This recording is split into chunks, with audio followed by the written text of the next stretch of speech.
my fucking...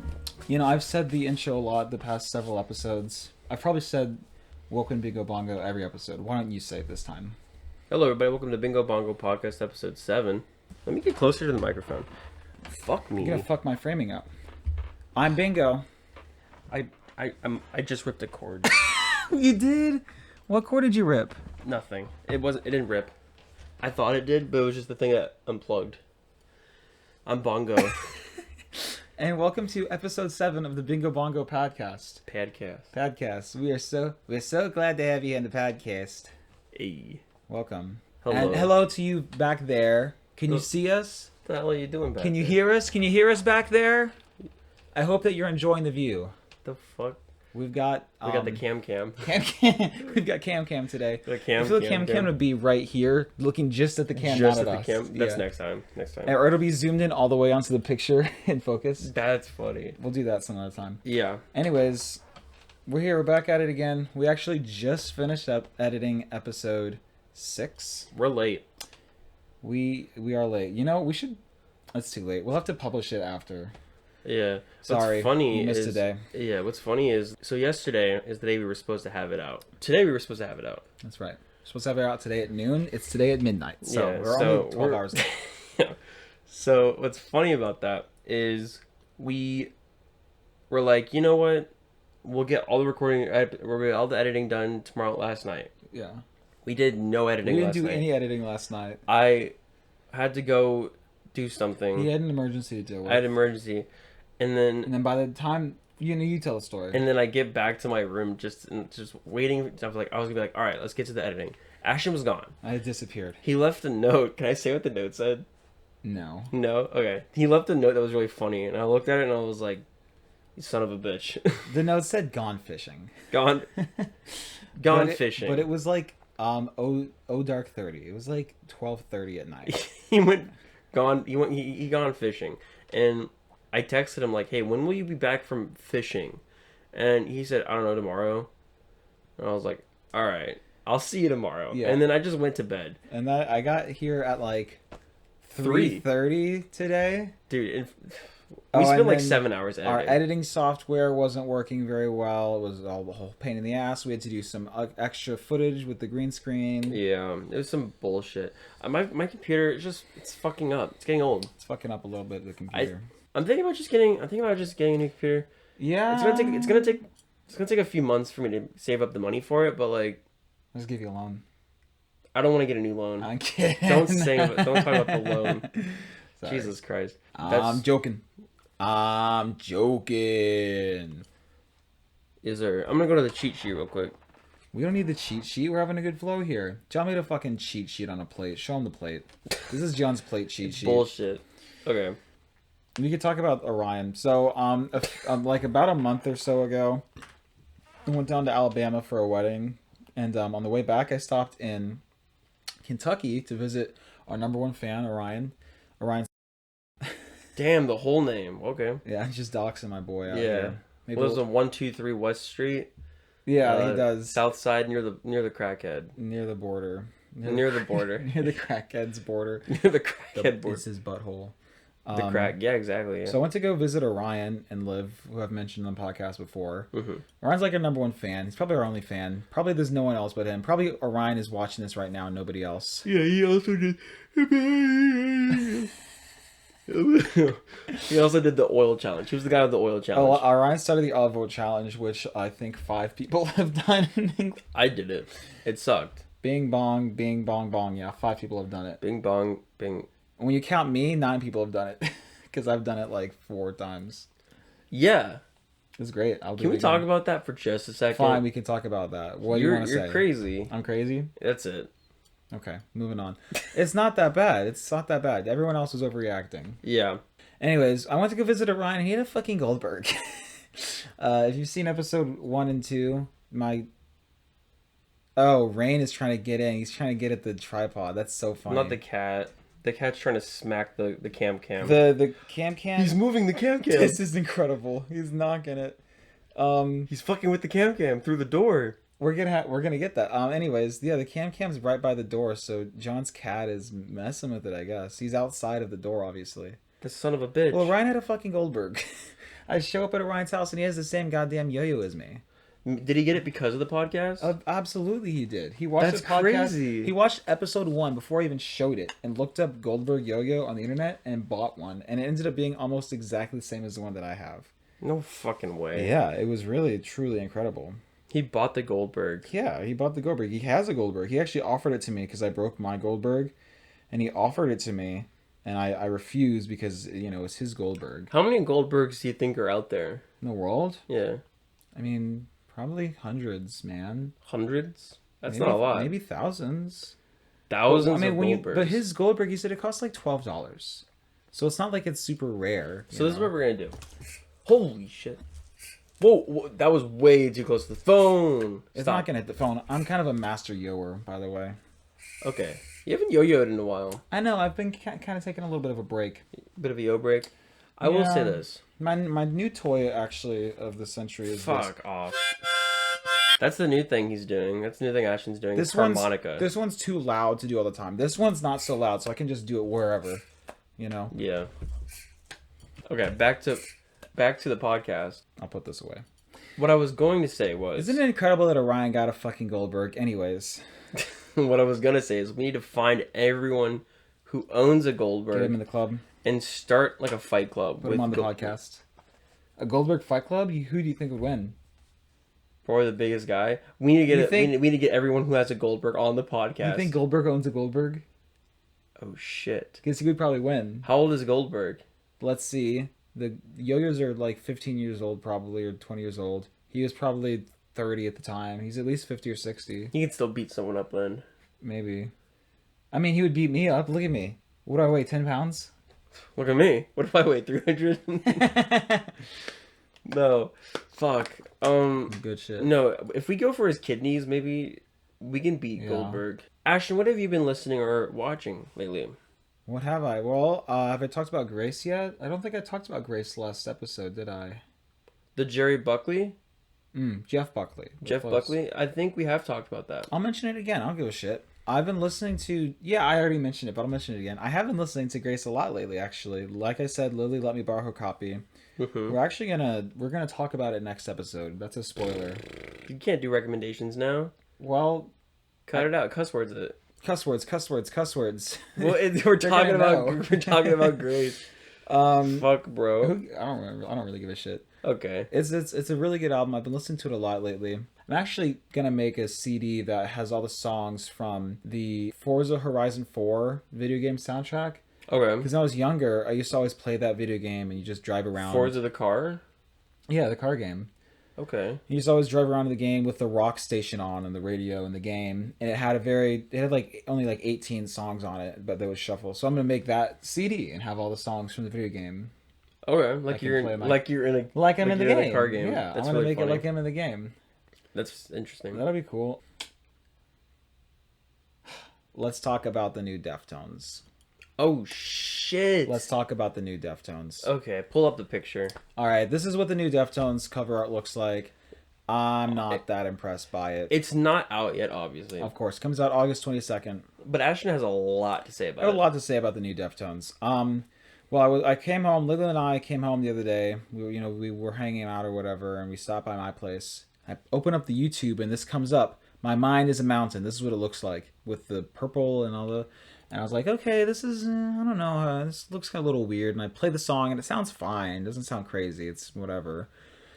It very much sounds reminiscent of their most recent album, Ohms, and of their 2012 release, Koinu Yokin. It's a little bit. The song itself is kind of just uninspired. And I'm a pretty big Deftones fan. I've got all of their albums. I've had all their albums for a few years now. They're like my second favorite band, and for a long, long time, they were my first favorite band. I'm wearing the fucking Train shirt. Can't wear this shirt 2 episodes in a row. What other shirt do I have? You have a Deftones shirt, actually. I do. The shirt is so tight. Did you shrink my shirt? Bro, look know. at how tight this shirt is. Why is it What so is happening? tight? Dude, you're defined. I think it's because it went through the washer a few times. I don't know. Did you shrink my favorite shirt, John? You just gotta wear it out, bro. You gotta wear it up, bro. I'm in my Deftones shirt now.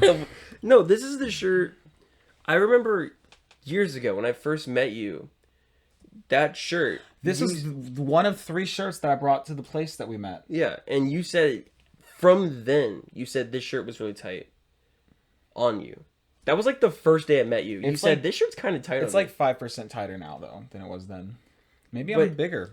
Maybe it's just the same level of tightness. You just haven't worn it in a long time. That's true. I haven't worn it in a while. It's so funny that you remember that. You don't really remember things. Yeah, but it just came up. Yeah. Interesting. I'm in my remembering era. Yeah. Anyways, that's not true. I don't remember anything. Anyways, I'm a very big fan of Deftones. Yeah. I have like 10 Deftones shirts. Yeah. I've got other albums. I really like. I saw them last year in San Francisco. I love Deftones. Okay. I'm a little conflicted about this new thing. Okay. Like I said, the music is a little bit uninspired. The artwork with the bright green background and the snake is kind of lame. It doesn't really match the rest of Deftones vibes. Other albums are kind of dark and reserved. Their album covers, their artworks. All the names of the songs, the name of the album, don't really feel like Deftones songs. When I think of Deftones songs, like really good titles of Deftones songs, I think of like Radiant City, Streetcar, Anniversary of an Uninteresting Event, right? Needles and Pens, Hexagram, things that like make you think, what the hell does hexagram mean? Yeah. It's like a pentagram, but 6. Why is it 6? What's going on here? It's very interesting. It makes you think for more than 2 seconds. Yeah. Let's see what the name of the new album is. Private Music. Does that really make me think about anything? As opposed to public music. I know, right? What's that? Communal music. Yeah. The new font, by the way, is uninspired and tepid and lame. I don't like the new font. Interesting. It very much feels like they are following trends here, okay? Okay. Because the 2025 trend, or the 20s trend has just been like bright colors, right, on the album artworks and kind of surreal things like the snake. It's also been all lowercase, and Deftones is doing all lowercase song titles now for this album. Brat. Like Brat with the all lowercase. Like Billie Eilish with the all lowercase or the all uppercase or whatever. All the song titles are kind of like one of the songs is called like lowercase c, capital X, lowercase y or something like that, which is like, okay. Is this supposed to mean cum? Get your mind out of the gutter, Jonathan. There's one letter similar between what I said and cum, and it's C. Cum. CXY is what I said. Oh, I thought you said CXM. Oh. Well, I thought you said cum. Fine. Anyways, I don't know why. It's late. Okay. One of the songs, it's like, cum is on it's my like mind. 12 o'clock right now. One of the songs in the album is called I Think About You All the Time. That's just like the worst one. I think about you all the time. What is this? 10 Things I Hate About You? Get the fuck out of here. I think about you all the time. Yeah. It's just, there's a lot of things I could say about this. I'm just not, I'm very trepidatious, feeling very trepidatious about this new album. Mm-hmm. I've got great concerns about it, okay? Yeah. I've got a bad feeling about it. But I'm going to hold out hope. I'm going to buy the damn record when it comes out, but... don't buy it, just listen to it. What happens if you hated it, bro? Then you can just sell it, I guess. John, I have every Deftones album. You have to get it even if you hate it? I actually just bought the other day a copy of Pablo Honey by Creep, which is my least favorite Radiohead album, and an album that I don't even really like that much. You want to know why I bought it? Pablo Honey by Creep? By Radiohead?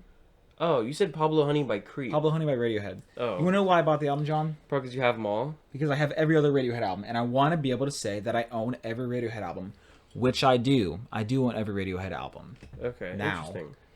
I haven't even listened to it yet. I just wanted to fucking buy it. Okay. So, yeah, I'm going to buy the new damn Deftones record because I want to be able to say that I own every Deftones album. Okay. You did listen to the song. We listened to it the other night. Yeah, it didn't sound bad. It was fine. Like I said, it was whatever. And the thing is, I'm not so...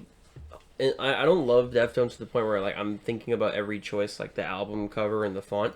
The only thing that really makes me dislike it is just the color they chose for the album cover. It's like this like bright green. It's garish.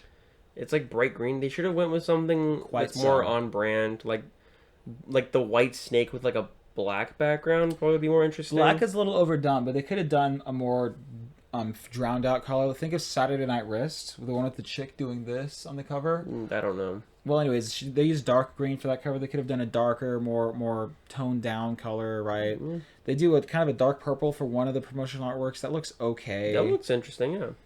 I don't like any. I don't even like the snake on its own. It's just completely uninspired. I'm not interested in the fucking snake.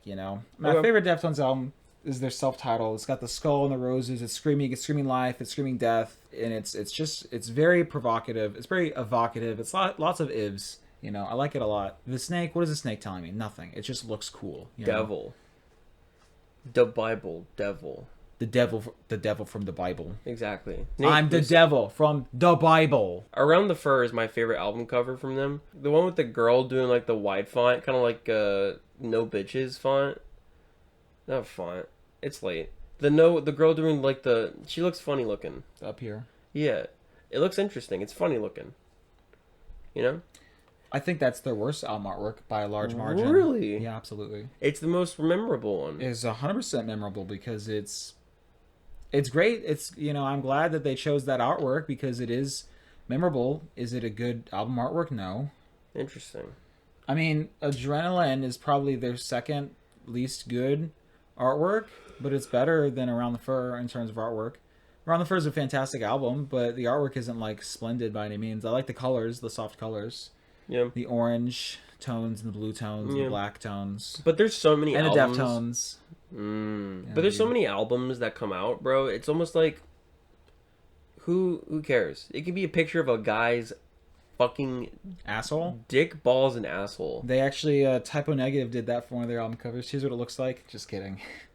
Yo, they actually. Is there actually a dick, balls, and asshole? It's just the cover? Asshole. They have a different one that's the dick and balls. But no way. Yeah, yes way. For the asshole cover, they usually put a sticker on the record that says "Peel for scratch and sniff." That's hilarious. Like anything's an album cover, and it's like doesn't mean it's good. Yeah, I mean like, the snake isn't bad, by the way. It's just I've come to expect more. Okay. Yeah. I'll also say in terms of what have I been listening to lately, I also got in the mail the other day 3 Pinback records. I like Pinback a lot. I have their first 2 CDs, but those things are like impossible to get on LP, so I have the CDs. Okay. And then I just got their records, Summer in Abaddon from 2004, Autumn of the Seraphs from I think 2007 and 2007 or 8, and Information Retrieved from 2012. Okay. That's the 3rd, 4th, and 5th records, and they're all very good. I'm very glad to have them because I've been wanting them for a while. I got them for reasonable prices. And one issue, when I opened up the box and I opened the records, you know, they were in fine shape, like decent shape, but they had a very distinct smell of, this belonged to a person who smokes. Yeah, Ashton was talking to me about this. So I'm gonna have to figure out how to get the smoker smell off of my damn records. Baking soda. Somehow. I might do baking soda, I guess. I heard that you can wrap them in newspaper and it'll absorb the smell somehow. I don't know. Anyways, what have you watched and listened to lately? Well, Ashton, I've been listening to a lot of things lately. One of the things I really am kind of shocked about is I've been listening to the new Miley Cyrus. The new Miley Cyrus album, Something Beautiful. And the thing is, I'm a guy who likes to be... I like it when my opinions or our ideas of things are kind of challenged. And I like to think and change my perspective on things. My perspective of Miley Cyrus is that she was Hannah Montana. Is that who she was? Yeah, Hannah Montana. Fine. I And didn't know that. She was Hannah Montana. Yeah, you didn't know that? I don't keep up with who... Like Disney Channel, Hannah Montana. And then Hannah Montana. Yeah, she was like... That was like her thing. Okay. And then she grew up, made like Wrecking Ball. Yeah. She made Wrecking Ball? Yeah. I knew that. And that's like the last I've heard from Miley Cyrus. She's been off the radar ever since. Well, she's been making a lot of albums, but like, they're just all kind of not something I listen to. With terrible names. Then someone was like, "Hey, this is actually a good album." So I was like, "Okay, I guess I'll give it a try." Turns out, it's a fucking great album. Apparently so. It's I don't even know how to describe it. It's like a dark synth pop with like great like stringed instrumentation, great moments of like there's like classical string in there, but it's also very poppy. It's very how do I say it? It serves. What does it serve? I can't say that word. What word? What does it serve, Jonathan? We can't say cuss words on YouTube. I don't know if we can. Why wouldn't we be able to say cuss words on YouTube? I don't know, but it serves. It serves what, Ashton? It serves cuss words. It serves that. I don't like saying that word. I don't know, but I don't mind it. Yeah, but it's a very it eats the what the girls and the gays say, it ate. Because there's like, it's not even just, I'm not saying that because I'm trying to be silly. I'm saying it because it's like, there's actual moments of like in the song, like Walk of Fame, or like, every girl you've ever loved. I'm every girl you've ever loved. There's like moments where it's like, almost like drag inspired. Like the people listening to it, like pose, right? The person in the song, they say pose.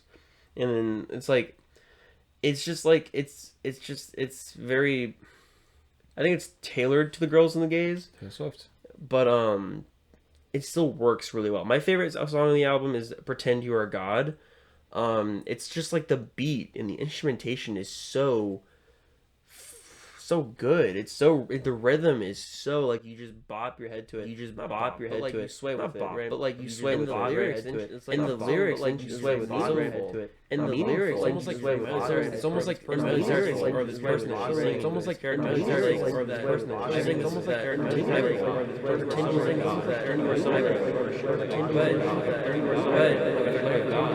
they're never good, just like God. They're never good, just like that. And just like that, it's person just like that.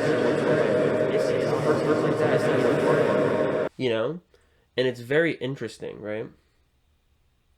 I love it. I've been listening to it on repeat nonstop.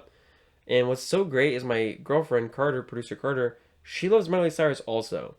So that makes things also wonderful, because she gives me more of like she knows more of Miley Cyrus's past music, so she can give me like a background on like Miley Cyrus, right? The background, yeah.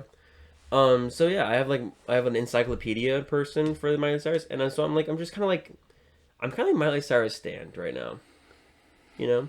Sure. And then other than that, I've been listening to the Jack White album, No Name. From 2024. Yeah, just trying to catch up on some old albums I haven't listened to.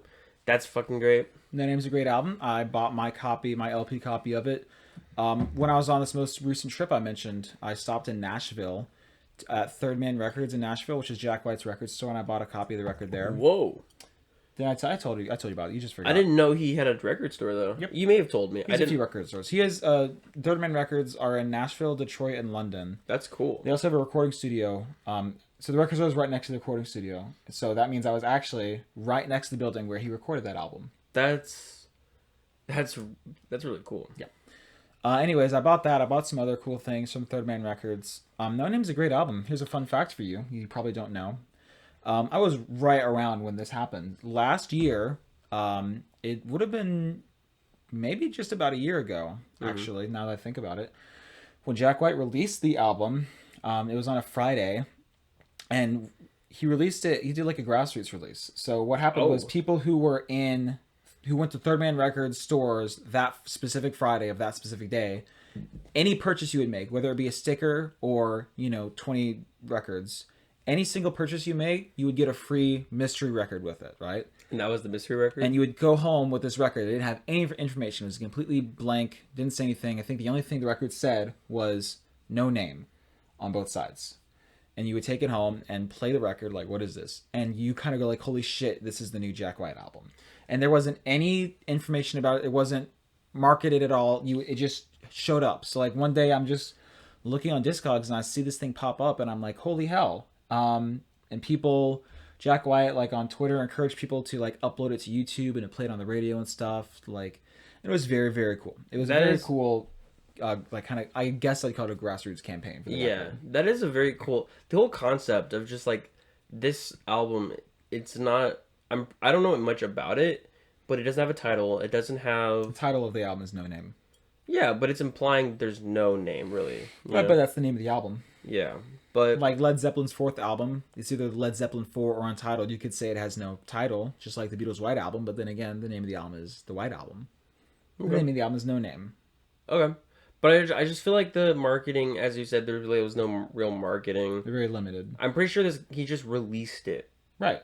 And it's just like, that's it. Because I'm pretty sure Jack White, he's part of the White Stripes, right? Yeah, it's Jack White and Meg White. He's the front man of the White Stripes. But they disbanded in 2007. Yeah, but like he's like a very popular person. Sure. He doesn't need that type of stuff. People are going to listen to it. To a certain extent. Yeah, I just think it's very interesting. Also, what I found interesting is that the album cover is very blue. A lot of their old albums are very red. You clearly haven't done any research on Jack I White. know nothing about this guy. Okay, yeah. So all the White Stripes albums, they have 6 albums. I could talk about all of their albums, Yeah. but they have 6 albums. And they're all red, white, and black. When Jack White released his first album in the year 2012, I think Blunderbuss came out in 2012. That's his first album. It was blue. Okay. And he's released 6 solo albums so far. Are they all blue? They're all blue. The White Stripes Interesting. were all red. Jack White is all blue. So it's not really... But I noticed that. I was looking at his old albums from like 2003 and all that, like Elephant or whatever. They're all red. And I was like, oh, this is interesting. It's blue. And you know what? Everything in Third Man Records right now is yellow. Does it mean anything? Probably not. Probably not. I just thought it was an interesting I think notion. it just represents, it's just the brand. It just represents a shift. No Name is a fine record. I liked it. I'm glad that I have it. I also bought Steady As She Goes, the 7-inch single by the Raconteurs, which Jack White is part of as well. Who knows? Maybe Jack White's next huge project that he does 6 albums for, all the albums will be yellow or green or something. I don't know. just an asshole. Probably not. Probably not that. My favorite... Show off his Jack White, you know what I mean? Oh, yeah, all right, moving on. Let's move right along. I think... Hey, you seen any good movies lately? How about actually, let me rephrase that. Have you seen any movies lately? Yeah. Because I saw a movie the other day that I have feelings about. Holy shit, were you there? Well, what did you go to see? I went and saw Superman. I went and saw Superman. Wait, you went to... Let's try that again. What did you go to see? Because I went to go see Superman. Yo, you were there? Was it Theater 9? It was theater... I don't know what theater was. The IMAX theater. You saw it in the IMAX theater? Yes, I did. Did you see the guy pegging the other guy? No. It might have been a different screening. Oh, probably was. Because that was me. I was getting pegged. Gross. That's really nasty. I'm sorry. In public? That's what's nasty about it. That's nasty? In public. You shouldn't be doing that in public. I don't want to do the pegging joke. We're going to cut that, by the way. What? Why are we cutting the pegging joke? No, we're not. That's disgusting. Guess what, guys? We're not cutting the pegging joke. You're never going to see this.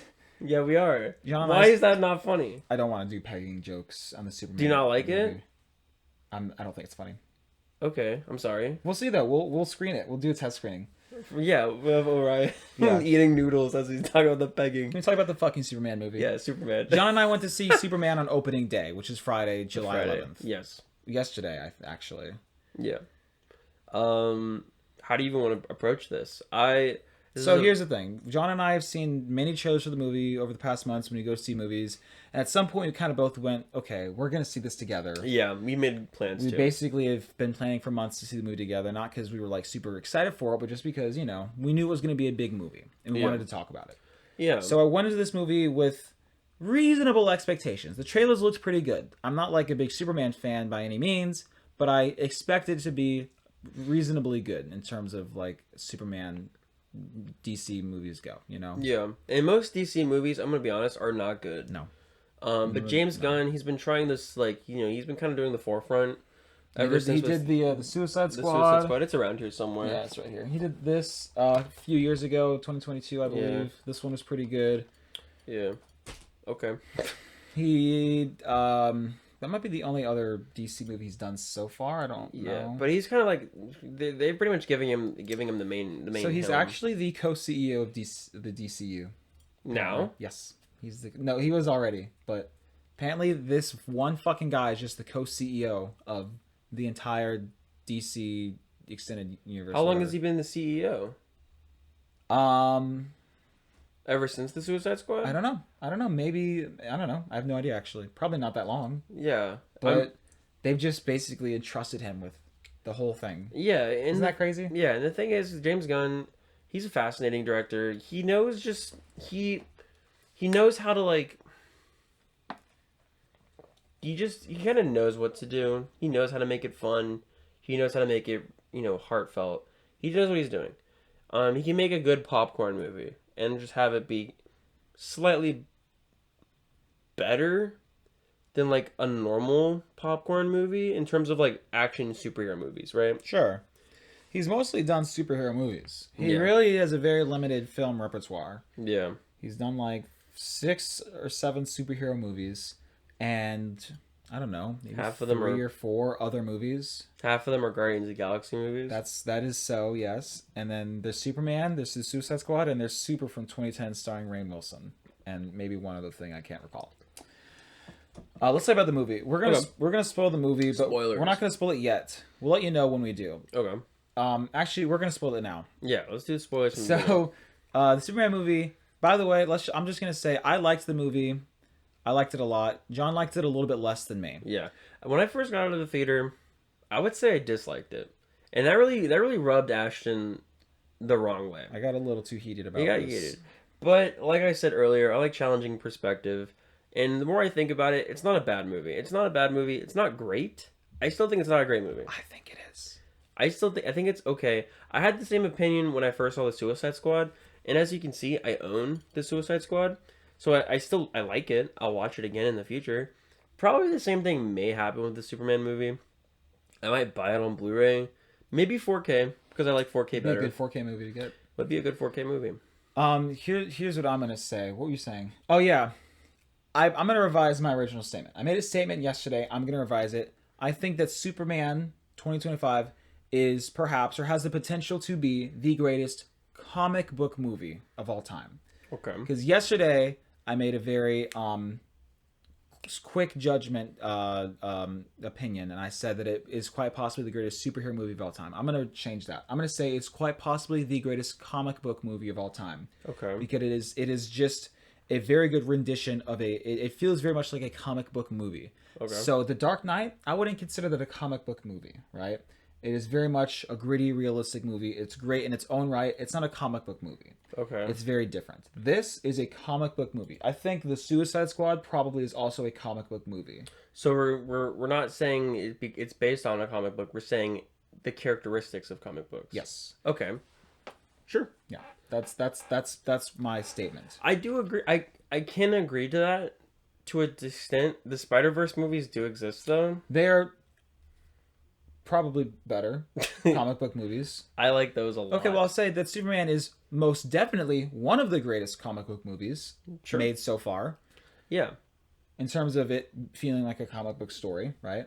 Yeah. And having that sort of fantastical, whimsy type of thing.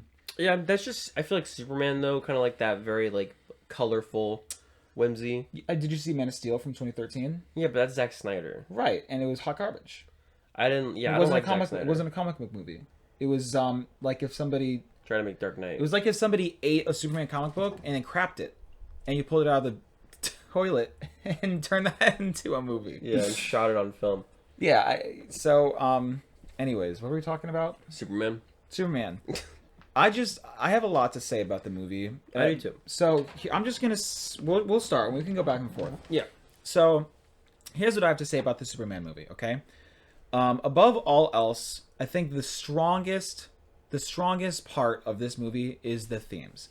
I believe that it is very powerful themes. The main theme, and there's so many beautiful themes in the movie, the main theme is really just humanity and believing in the capacity for humans to be good and to do goodness and to do beautiful things. Okay. And to me, it is such a beautiful, well-executed message that just gives the movie so much heart and so much soul that quite literally made me cry, made me shake and cry while watching the movie, which is a thing that doesn't happen. You guys are going to think I'm a pussy because of this and 12 Monkeys, okay? But this has really never happened to me. There's just been good movies going on in my life lately. I cried in the movie theater quite a bit because I was just completely struck by how emotionally driven and full of heart and soul the movie was, and that's my opinion on the movie. Okay. And I'll tell you more things about it later. But let's hear what John thought about it. It was okay. I will say I was not as impressed about certain things that Ashton was.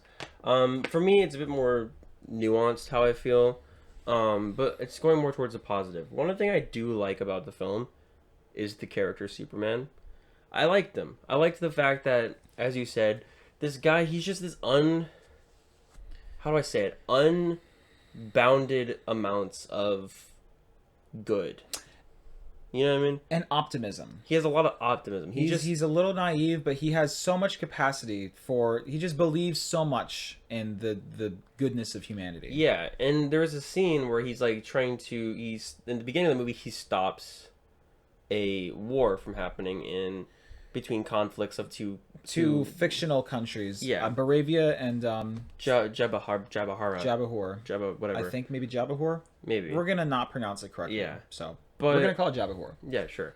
But when he's being talked to, like interviewed about it, By Lois Lane. Yeah, he gets like yells like they were going to kill people. Like, Yeah. That like it struck an emotional core with him. I just like how this guy, he is obviously a vessel for nothing but good. Yes. You know, and I think it's a very positive message, and it's very interesting. It's a very well written Superman, right? You've seen lots of renditions of Superman that are focused too much on the godliness. He's a god. He's above all you worthless humans.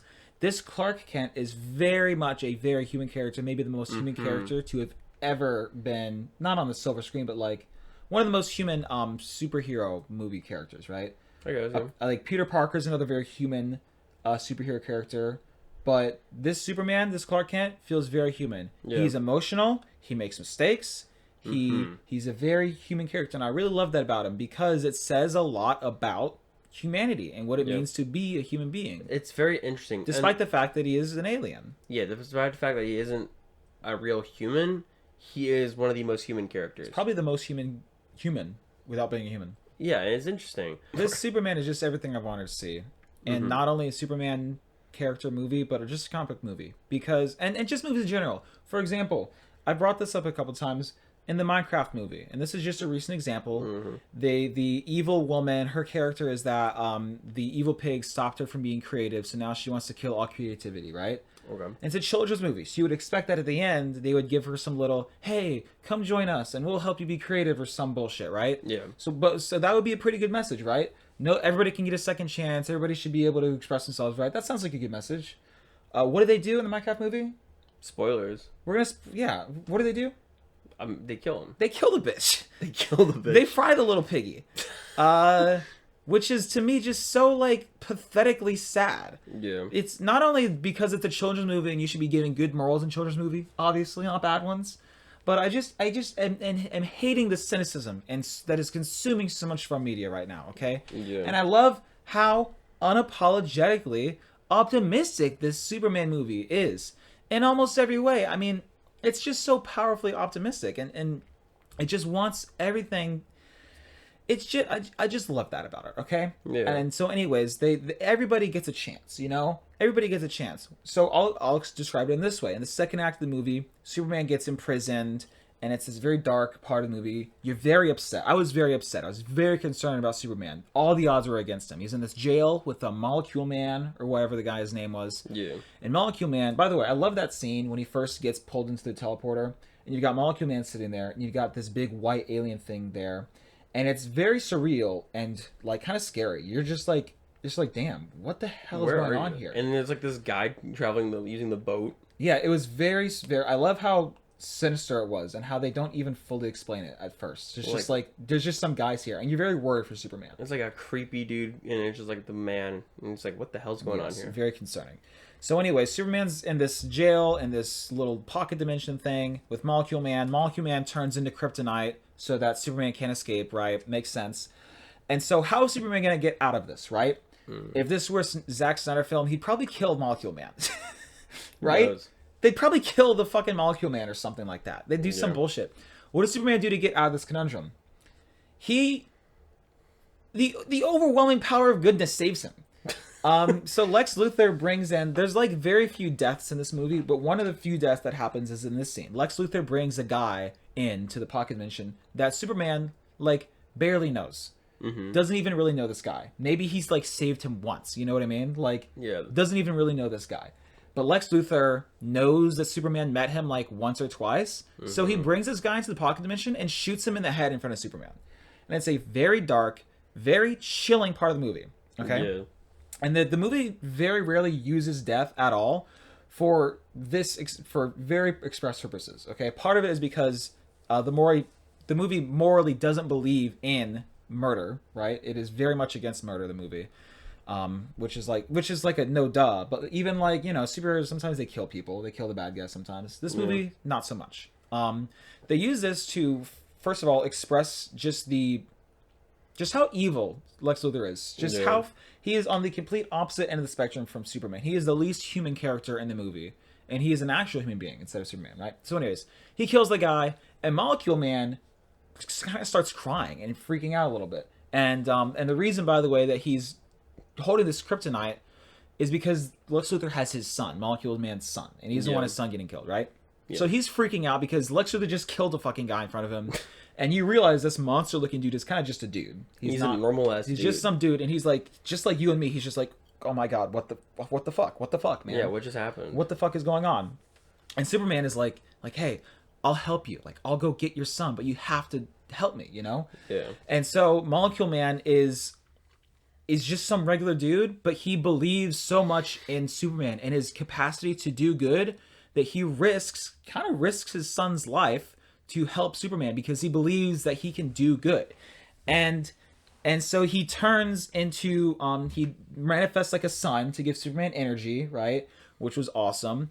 And then Superman saves the kid and whatever, and they escape together. Yeah, it's a pretty cool shot too. It was. I really loved that scene. By the way, that whole sequence, my favorite sequence from the movie. Yeah, that's when I was crying and shaking because I was so.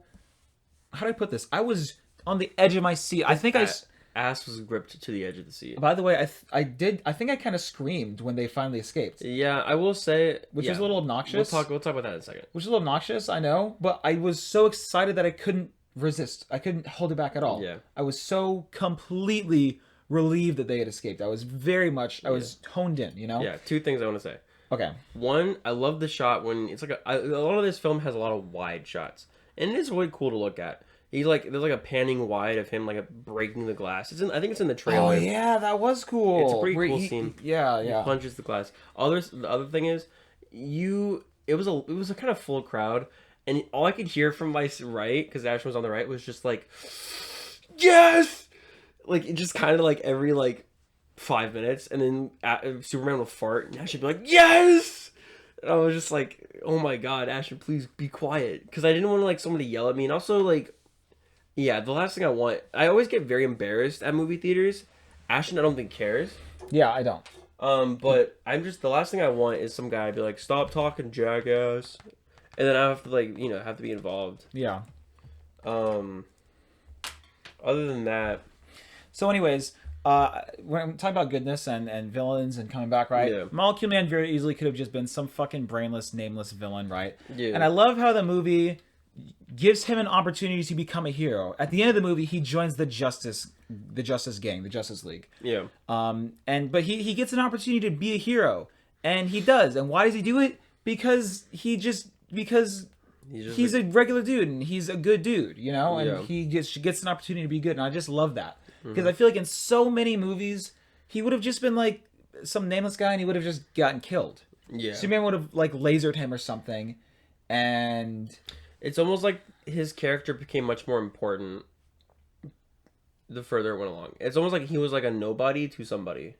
Exactly. I also love how when he escapes, you get a cut of him like at home with his wife and his son now, and she's just some regular chick. Yeah, that is very interesting. And like if she was some alien, it'd be like, oh, okay, she was just some regular chick, which kind of implies that Molecule Man went through some sort of accident or something like that. Or he's just that cool of a guy. She was like, I can be with this man. I don't know. I just love how they're just regular people. He shows up at the end to help Superman out also because he's just a good dude, you know? I love that. That dude, he kind of reminds me of the Thunderbolts guy. Which I don't know. Bob. Bob. Oh, because it's almost like this nobody to like somebody. Yeah. But in completely different capacities. Bob became bad while this guy became good. At the end, he became good. Bob? Yeah, he was good.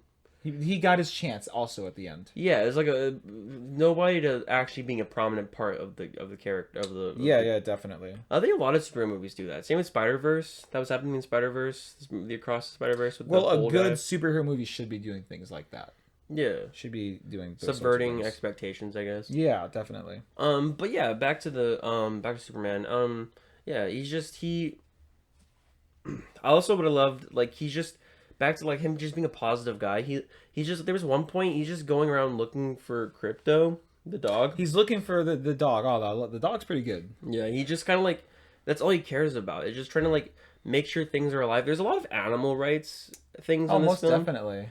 there's a lot of political things in this film. We should talk about, let's talk about the animals and then politics, because there's some interesting stuff there. Like the crypto being the dog, it's kind of purposeful because there's a lot of notions of animal cruelty in the film. Yeah. And then it's just like more than enough to like actually make it feel like feel like it's purposeful. Sure. Like the monkeys and crypto. Yeah, I love the dynamic of crypto being like the dog that Superman is begrudgingly having to watch and take care of. Yeah. But then as the movie goes on, progresses, he starts to really love the dog until the very end. He's sitting on the moon with the dog. You can tell he kind of loves that dog. Yeah, he loves the guy. I also really love the scene where the dog is kidnapped. The first thing he does is go to Lex Luthor's office and just freaking out, like, where's the dog? Because first of all, it expresses how much he cares about some dog that he doesn't even like. Yeah. Because he's just so full of goodness that he would do anything to get some dog back. His cousin's dog back. That and the naivety of it, that he doesn't know the consequences of what his actions will do. It's a very human thing to do, a very emotional thing to do, right? Batman would never do that, probably. Yeah. Because he's very thoughtful. Superman, he's just some dude, right? He's just a dude. And so what he do? He goes to Lex Luthor and demands his dog back, despite the consequences it might have. Spider-Man would probably do the same thing, you know?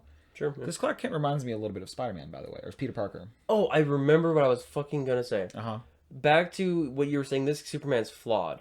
That is a thing I like about this movie. Oh, most definitely. This, like, as you said, Man of Steel Superman, he seems too godly. This film questions his idea of godliness, right? Yeah. Because in, like, the messages, when he learns what the second message is about... With his parents. He's saying, rule over the world, take people, kill whoever doesn't want to rule you. And it's almost like he rejects that notion. Oh, yeah. He rejects his godly ideals over humanity. And he chooses to be human. I love how at the end he's got his real parents, Mom, Pa Kent now. I love that. By the way, comic book fans are upset about the retcon of Kal-El's parents, because in every other adaptation of Superman, his biological parents are actually very good and send him there to do good and stuff, right?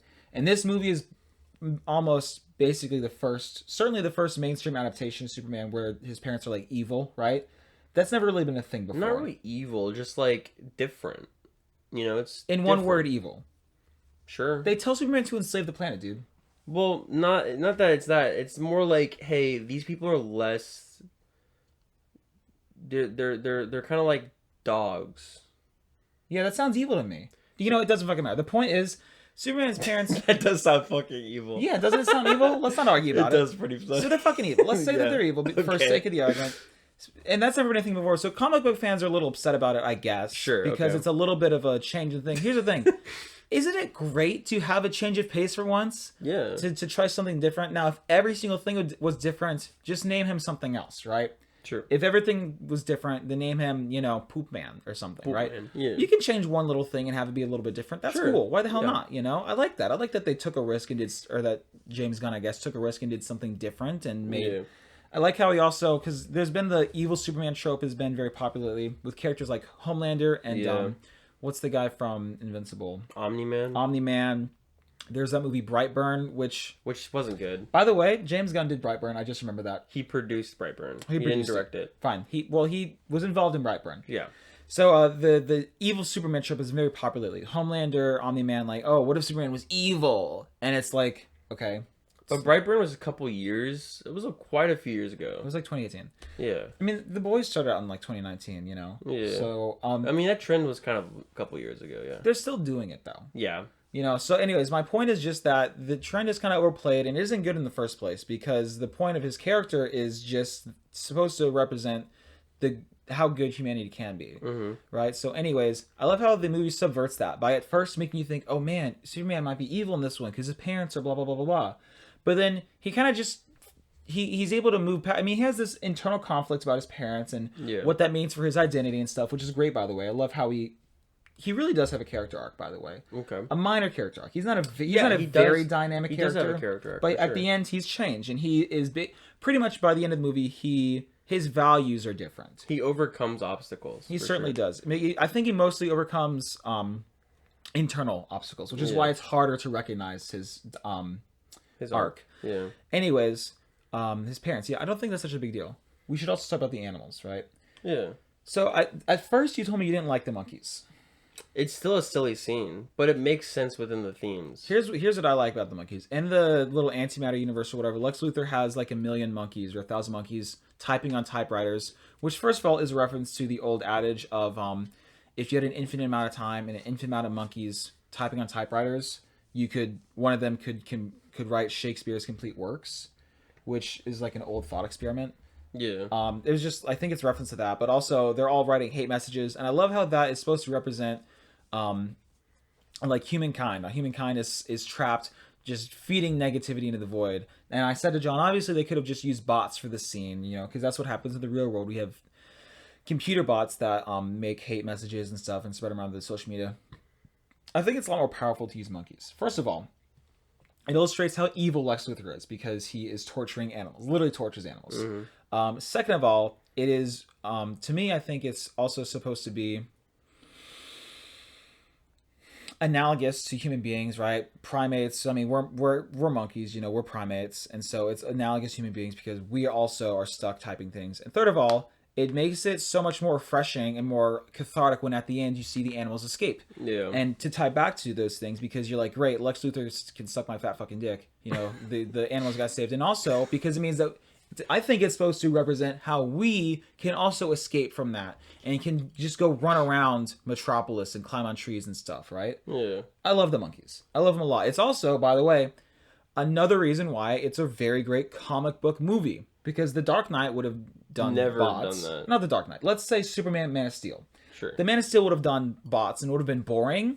This movie does monkeys, and it's entertaining because it's a comic book movie. Yeah. And it's supposed to be a little bit goofy. It's supposed to be a bit hyperbolic. Sure, yeah. And that's just great. Word. You have some other animal stuff you want to say? Just the dog. The dog? How they act. Stuff like that. I don't really remember anything else. There's probably something else there.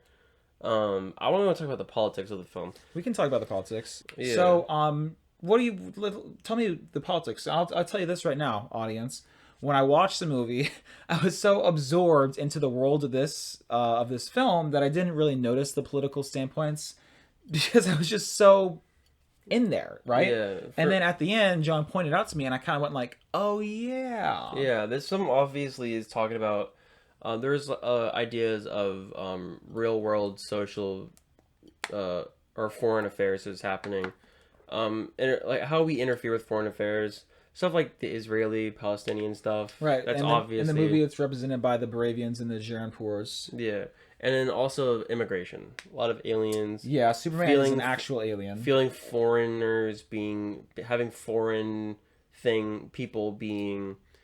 Not true, but at the end of the day, well, another one also when you give billionaires too much power, yes, right, they abuse that too easily. Mm-hmm. Jeff Bezos is in this film. Elon Musk is in this film. Jeff Bezos, because he's bald, how about an amalgamation? He's an amalgamation of Jeff Bezos and Elon Musk. Jeff Musk, Elon Bezos. Elon Bezos is better. Bezos. Bezos. Anyways, evil Bezos. Evil Bezos is regular Bezos. Sure, but.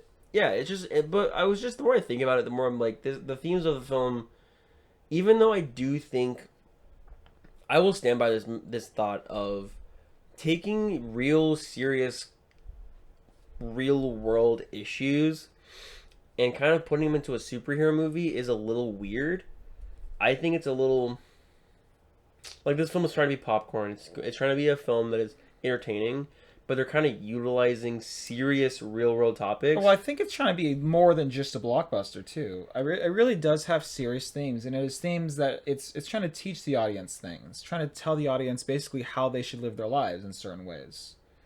I think it's more. I really believe it's trying to be more than just a blockbuster.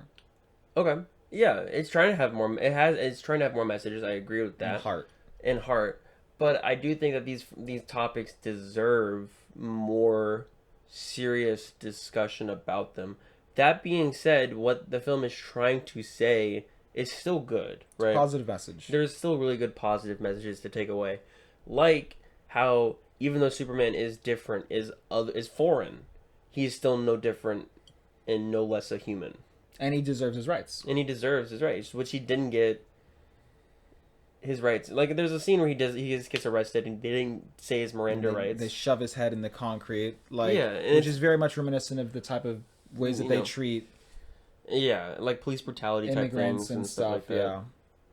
But yeah, like there's this great ideas of just like as you said, valuing humanity, and as well as like what the hell are you doing? I'm just making faces because I'm gonna have to watch it later. And I'm gonna laugh at that. Okay, yeah. Don't just show your ass then at that point. Don't, please don't. I'm gonna have to see that. Like there's scenes where they bulldoze fences and stuff like that. It's very obviously reminiscent of the Alice Palestinian, how Israeli people bulldoze houses and stuff What I like kind of that. like is that you have Superman. It kind of asks the question of like, if you were Superman, would you do anything about the Israel-Palestine conflict, right? Like if Superman was, it's more like if Superman was in our world, what would he do about it? And so the answer is, well, Superman would try to stop as many, deaths and casualties as he could. That's all he's concerned about, is making sure that people don't die and suffer, right? Yeah. However, I believe that it takes a real world stance on it, regardless of the fact that it's a comic movie, because there are realistic consequences to what Superman does. It's not like he flies over there and he does what he does and all the problems just go away, right? That's not really the case. It's more like he goes over there and interferes and does what he believes is a good thing, and I believe accomplishes a good thing because he does save lives. However, it is a very complicated geopolitical situation, and it gets a lot of people upset with him because he's interfering in things that are kind of complicated, right? Yeah, it is complicated, and I like how they describe that. It's weird to say And you know Superman and pro-Palestine in the same sentence. I will It's say not that weird. I think Superman's always stood for goodness. But you know what's interesting though is that in the movie the Baravians are like, oh, they're our military, or they're a U.S. allies, right? Oh, well, they're our allies, so we don't want to like get on the wrong side of them. And in the real world, Israel is like our allies, and we make a lot of money off of them, so we don't want to get in their way. But it's like they're doing bad things, right? Yeah. They shouldn't be getting away with that, And Exactly. it's very similar in the movie. And then in the movie, of course, at the end, Hawk Girl, this is the second major death that happens in the movie. I want to say something so funny, Let's not. but She kills the Baravian. not. She kills the Baravian president. And in this movie, the Baravian president very explicitly states that he wants to commit genocide. He says that he wants the streets to run red with the blood of every Jampurian or whatever. So yeah, he gets murdered, and that's just the reason that is because like I said, very few deaths in this movie. I think the reason his death is important is because it shows us like hey, we'll kill you. Yeah. If you're a person who's like a dictator Hitler person, you deserve to die, which is an interesting stance on death. But maybe some people are irredeemable. Yeah, this is very. I love how Superman gets you to talk about stuff like this. It's a very strange film because at the end of it all, I still think it's not technically. It's well shot, and I do think that the technicals are kind of gleaming on me more. Like I know at first you didn't like the technicals very much. It's not that I didn't like the technicals. You were unimpressed. I felt like it lacked certain style. Sure, it's got the James Gunn style. It does have a James Gunn voice, but a lot of his just I didn't like the sound design at most, but it's fine. It's very good. It's very fine. Story and writing fine. It's just interesting. It has good themes. It's fine. I feel like it's just a fine movie. It's just at the end of it all. Would I watch it again? Probably. But I think we've gone a bit too long on the Superman topic. You can cut. I think we should end it saying I'm not gonna say it. I give Superman a strong, I would say 5 out of 10. Okay. Close to a 6.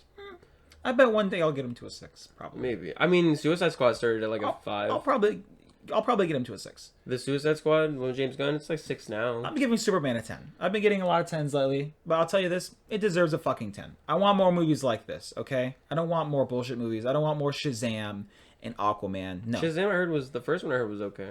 Yeah, it was okay. It was fine. Well, here's the thing. It was okay to you, and it was also okay to me. I would have given Shazam a 5 out of 10. Okay. I give Superman a 10 out of 10. Interesting. Superman is more of what we need, okay? I love the inclusion of all the little side characters, the Green Lantern. I love all that the shit. bowl cut guy. Guy Gardner. I give Superman a 10 out of 10. I want movies like this. Let's talk about our next thing. All right, last movie we're going to talk about for the day. It's right behind us. It's a movie I recommended you last episode. It's the American Psycho, directed by Mary Herron. The film is about, first off, before anything, we're going to spoil everything. It's about a guy, very high end investment banker, man. Not banker. He works into like. You don't know what he works. That's part of it. Yeah, I feel like don't that's know the what he thing. does. He's a vice president. He's vice president, as is everyone. As is everybody, which is really funny. Pierce, I think. You don't know what his job is. That's part of it. Mergers and executions. Murders and acquisitions. Yeah. Yeah, whatever. Anyways. He essentially it follows him as he's kind of slipping into mental insanity. Yeah, I don't think he's slipping. I think he's always in the insanity. I don't think he has a character arc at all. He starts out a lunatic and he ends a lunatic. I think he slips. I think he falls more into insanity by the end. As he says in the film, his grasp, his bloodlust is increasing more and more as he goes. Probably. And his slip on reality is happening more and more. I guess so. To the point where he can't handle it. We'll get to it. But it starts off, the whole film is about vanity, right? And it's about status, right? It's about a guy who essentially just follows him as he's killing people, but also being very much a prick. Overall, how do I even say it? I love this film. I really absolutely love this film for a lot of reasons. Ashton, how do you feel about that? I didn't care for it. He didn't care for it. I watched it for the first time a few years ago. I probably liked it. I didn't care for it this time. I have reasons that I didn't care for it. I want to hear John's reasons he liked it first, so that I want to hear John's full perspective first, and then I'll say, because my stuff is Let's hear your first. Well, first thing, you can look at this film for a few reasons. One, on surface, very very surface, what you're looking at level, it's just a fun movie. It's not fun. It's an entertaining movie. It wasn't entertaining. It's kind of entertaining. I think it's entertaining. It's a dark comedy. When it's not over the top, it's boring. It's a dark comedy with. I have to decide now if I'm going to be quiet the whole time and then do my thing, or if I'm gonna jump in and just cut me off. You know what? How about this? I'll just say right now, almost everything John says, just know that I disagree with it, and when I don't, I'll give a thumbs up that I agree. Go fuck yourself. And you'll get like 2 thumbs. Go fuck yourself. I think it's a dark comedy about saying a lot about status, vanity, how we it's a making political statements. Now you have me on the spot, bro. But what I liked about it is that it's saying a lot about the American system, how we through this system value very fucked up traits rather than good traits. And I like how this film, it rewards and never punishes bad behavior. I like Certainly. that. I like that. Because this character, he's the embodiment of what capitalism is. Right? He wants social he craves this social status of wanting to be the best, wanting to look the best, have the best house, have the best face, the best moisturizers, the best, everything. When someone has something better, he gets nervous. He gets scared. He freaks out and he murders them. He freaks out and murders them. When someone has a better business card than him, he throws he kills him with an axe. I love that. Also, this film it's trying to say something more about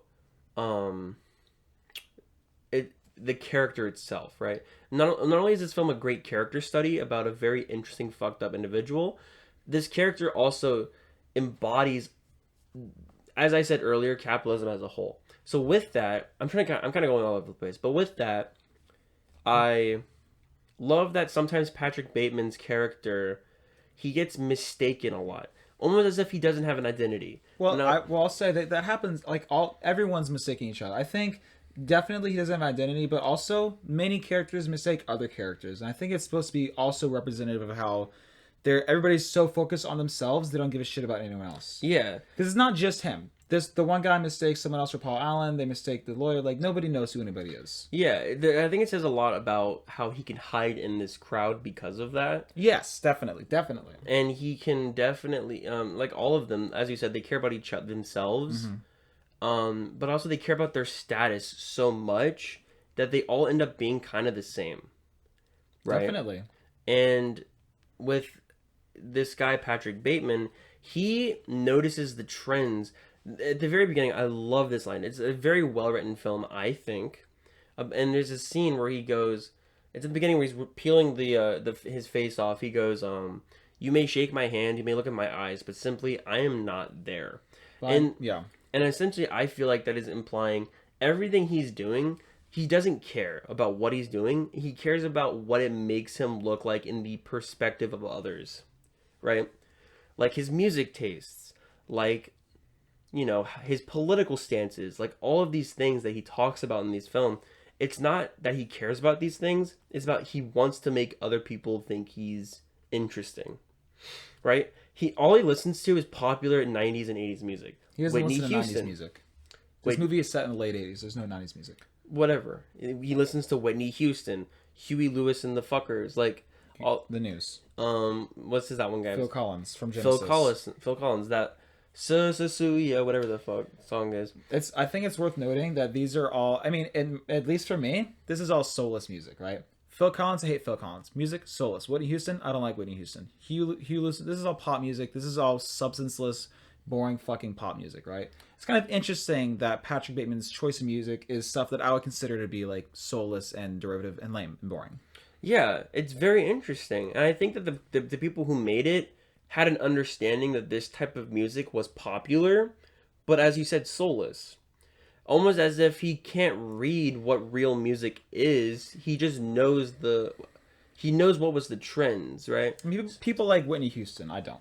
Yeah, but people like it. He understands people like it. He probably has read why people like it, and that's why he says these things.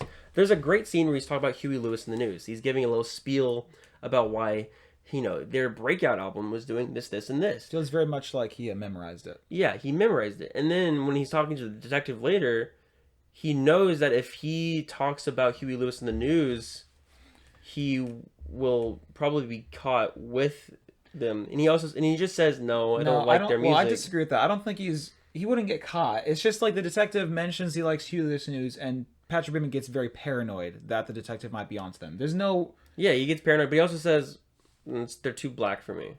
Well, okay, I very much feel like that scene is more just of him trying to wiggle away from the detective, and it's not necessarily representative of how he feels about the music. I think he's just lying to the detective. But his opinion of the movie doesn't matter. It's whatever persuades whatever. He's manipulative, right? Whatever helps him manipulate the situation. Sure. Yeah. So he dislikes. So I don't think he thinks or has a single thought that is not rehearsed or of sub. Like, I don't know. He's a soulless. Yeah, I mean, faceless character. He has thoughts. Yeah, he has thoughts, but he's a soulless, faceless character. And I find that very interesting, how he can navigate and exist in this world, and essentially just people are just like, oh, that's Patrick Bateman. I mean, yeah. Also, another thing I love about this film... He has a soul. He has feelings. But I'll talk about that later, man. I think he's a soulless character. He's the embodiment of soulless capitalism.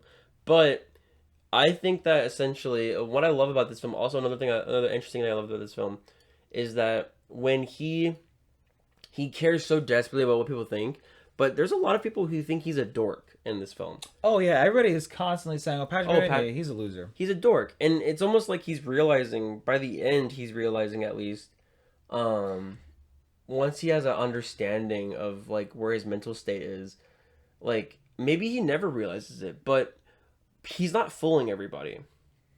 I kind of realized that on kind of rewatches that like. When he's talking about cool of the anti-Semitic remarks, we need to stop genocide and we need to do this. Yeah, when he does his very clearly rehearsed thing, everybody's kind of just like, everyone's kind of rolling their eyes, like, oh, okay, Patrick Bateman's doing his thing again. Like he's not fooling anybody. Yeah, and which I find is very interesting. Keep talking. He's a character that cares and thinks he's doing and saying something of substance, but in the reality, at the end, when he thinks and says he's doing something, at the end, he's not really cooking. He's just kind of. Not all there. Also, I rewatched this film a couple years ago because people were saying Luca Guadagnino, a fantastic director, is maybe doing a remake of this film. No. And I don't know if it might be interesting. I just threw up in my mouth a little bit. Why? That's the last thing this world needs. Is another remake? Is a remake of this? Not first of all, another remake. Second of all, another American Psycho. Well, Luca Guadagnino is a very sharp director who might understand if he does take this role, he might do a good job. Maybe he'll make it actually good. This movie is good. Ashton, talk about it. I'm actually being I'm just being mean. I don't think it was like that bad. Like Okay. I'm just kind of being dramatic. Yeah. I'll mention some of the things. I said a lot of things the other night when we watched it. I'm not going to say as much now. Here's one little critique I have about the movie is that Patrick Bateman isn't a psychopath. And I know you could say, Ashton is kind of pedantic or whatever, but guys, they named the movie American Psycho. And here's what I have to say about that, okay? Okay. The reason they named the movie American Psycho, or actually, fuck that. The reason that Bret Easton Ellis named his book American Psycho is for two reasons. First of all, because it is obviously a critique on American culture and capitalism, while also mixing in that sort of psycho slasher mentality, right?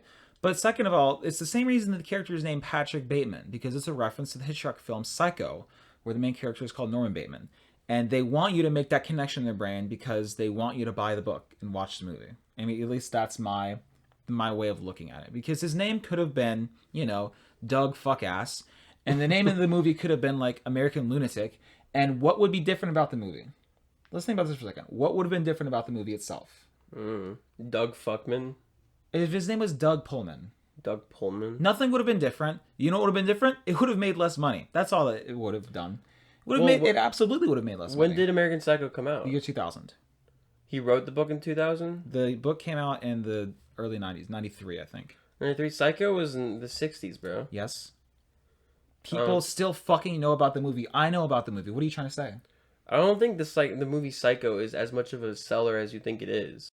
Psycho is now considered one of Hitchcock's best films and is arguably his most famous and influential work. It has been hailed as a major work of cinematic art by international film critics and scholars who praise its slick direction, tense atmosphere, impressive camera work, memorable score, and iconic performances. It is regarded as the most heavily analyzed film in the long career of the most investigated director in the history of American film, and often ranked among the greatest films of all time. I think the movie... It's a gigantic, monumental movie. I haven't even seen the fucking movie, and I know all sorts of things about it. Yeah, I know. I love Psycho, but I think the book garnered acclaim because it's a well-written book. No, most definitely. People love the fucking book. My mother liked the book. Yeah. But I'm saying there's a connection between it. Let's not act like Psycho isn't a gigantic film, and let's not act like people are too stupid to make the connection between Psycho and Norman Bateman and American Psycho and Patrick Bateman. I think that's the point, is to make that connection. Yeah, I know, to make more fucking money. Anyways, doesn't really matter. All I'm saying, the reason I said all of that was just because Patrick Bateman isn't a psychopath in the movie. Okay. And they could have written him to be a psychopath if they had cared about that, right? That's one of my opinions of the movie, is that it isn't written as well as it could have been. I think the best part about the movie is the themes that Jenna's talked about. I think they do a lot of these capitalist, consumeristic themes very well. I think there are other parts of the movie they could have done better. When I think about the book, because I've read some of the book, it's kind of just a boring read. Because at least the first couple chapters is really just Patrick Bateman going to parties and going to events and going to functions or whatever, and describing everything that everybody is wearing and watching and eating and talking about. And it's very boring. And yes, it's got themes, and it's showing how he's just obsessed with what do you call it? Materialism, right? Yeah. So yeah, but is it an entertaining read because of that? No. And that's kind of half of what's important about a movie, or about a book or a movie, right? Yeah. So he's not a psychopath. He has lots of feelings, and this is a point that I could argue it doesn't even really matter, because it's really just self-evident. He very obviously has lots of feelings. The movie opens and ends with him having a monologue about how he doesn't have feelings, when he really just does have feelings. And to me, it seems pretty much the way I feel about it is it's a very juvenile look at what a psychopath is, and what a kind of a lunatic is, and almost like it could have been written by a 14-year-old is kind of how I think about it. Those sorts of monologues that people love, and it's okay to love them. They just feel very weightless to me, right? It's the type of shit that I was writing when I was 15. I'm dark and empty, and my soul is a vast, empty, still river with nothing to, just stuff that like sounds kind of cool but doesn't really mean anything. That's my opinion on that. And but Patrick Bateman, he says the only emotions he feels are what does he say? Disgust and greed, I think. but he very obviously feels other emotions. He feels anger. He feels some sort of, maybe not exactly, some kind of remorse. Not exactly remorse, but when he's on the phone with his lawyer and he's crying, I mean, he's an emotional fucking wreck. So, at some point the writers had to ask themselves, are we going to make this guy an actual textbook psychopath?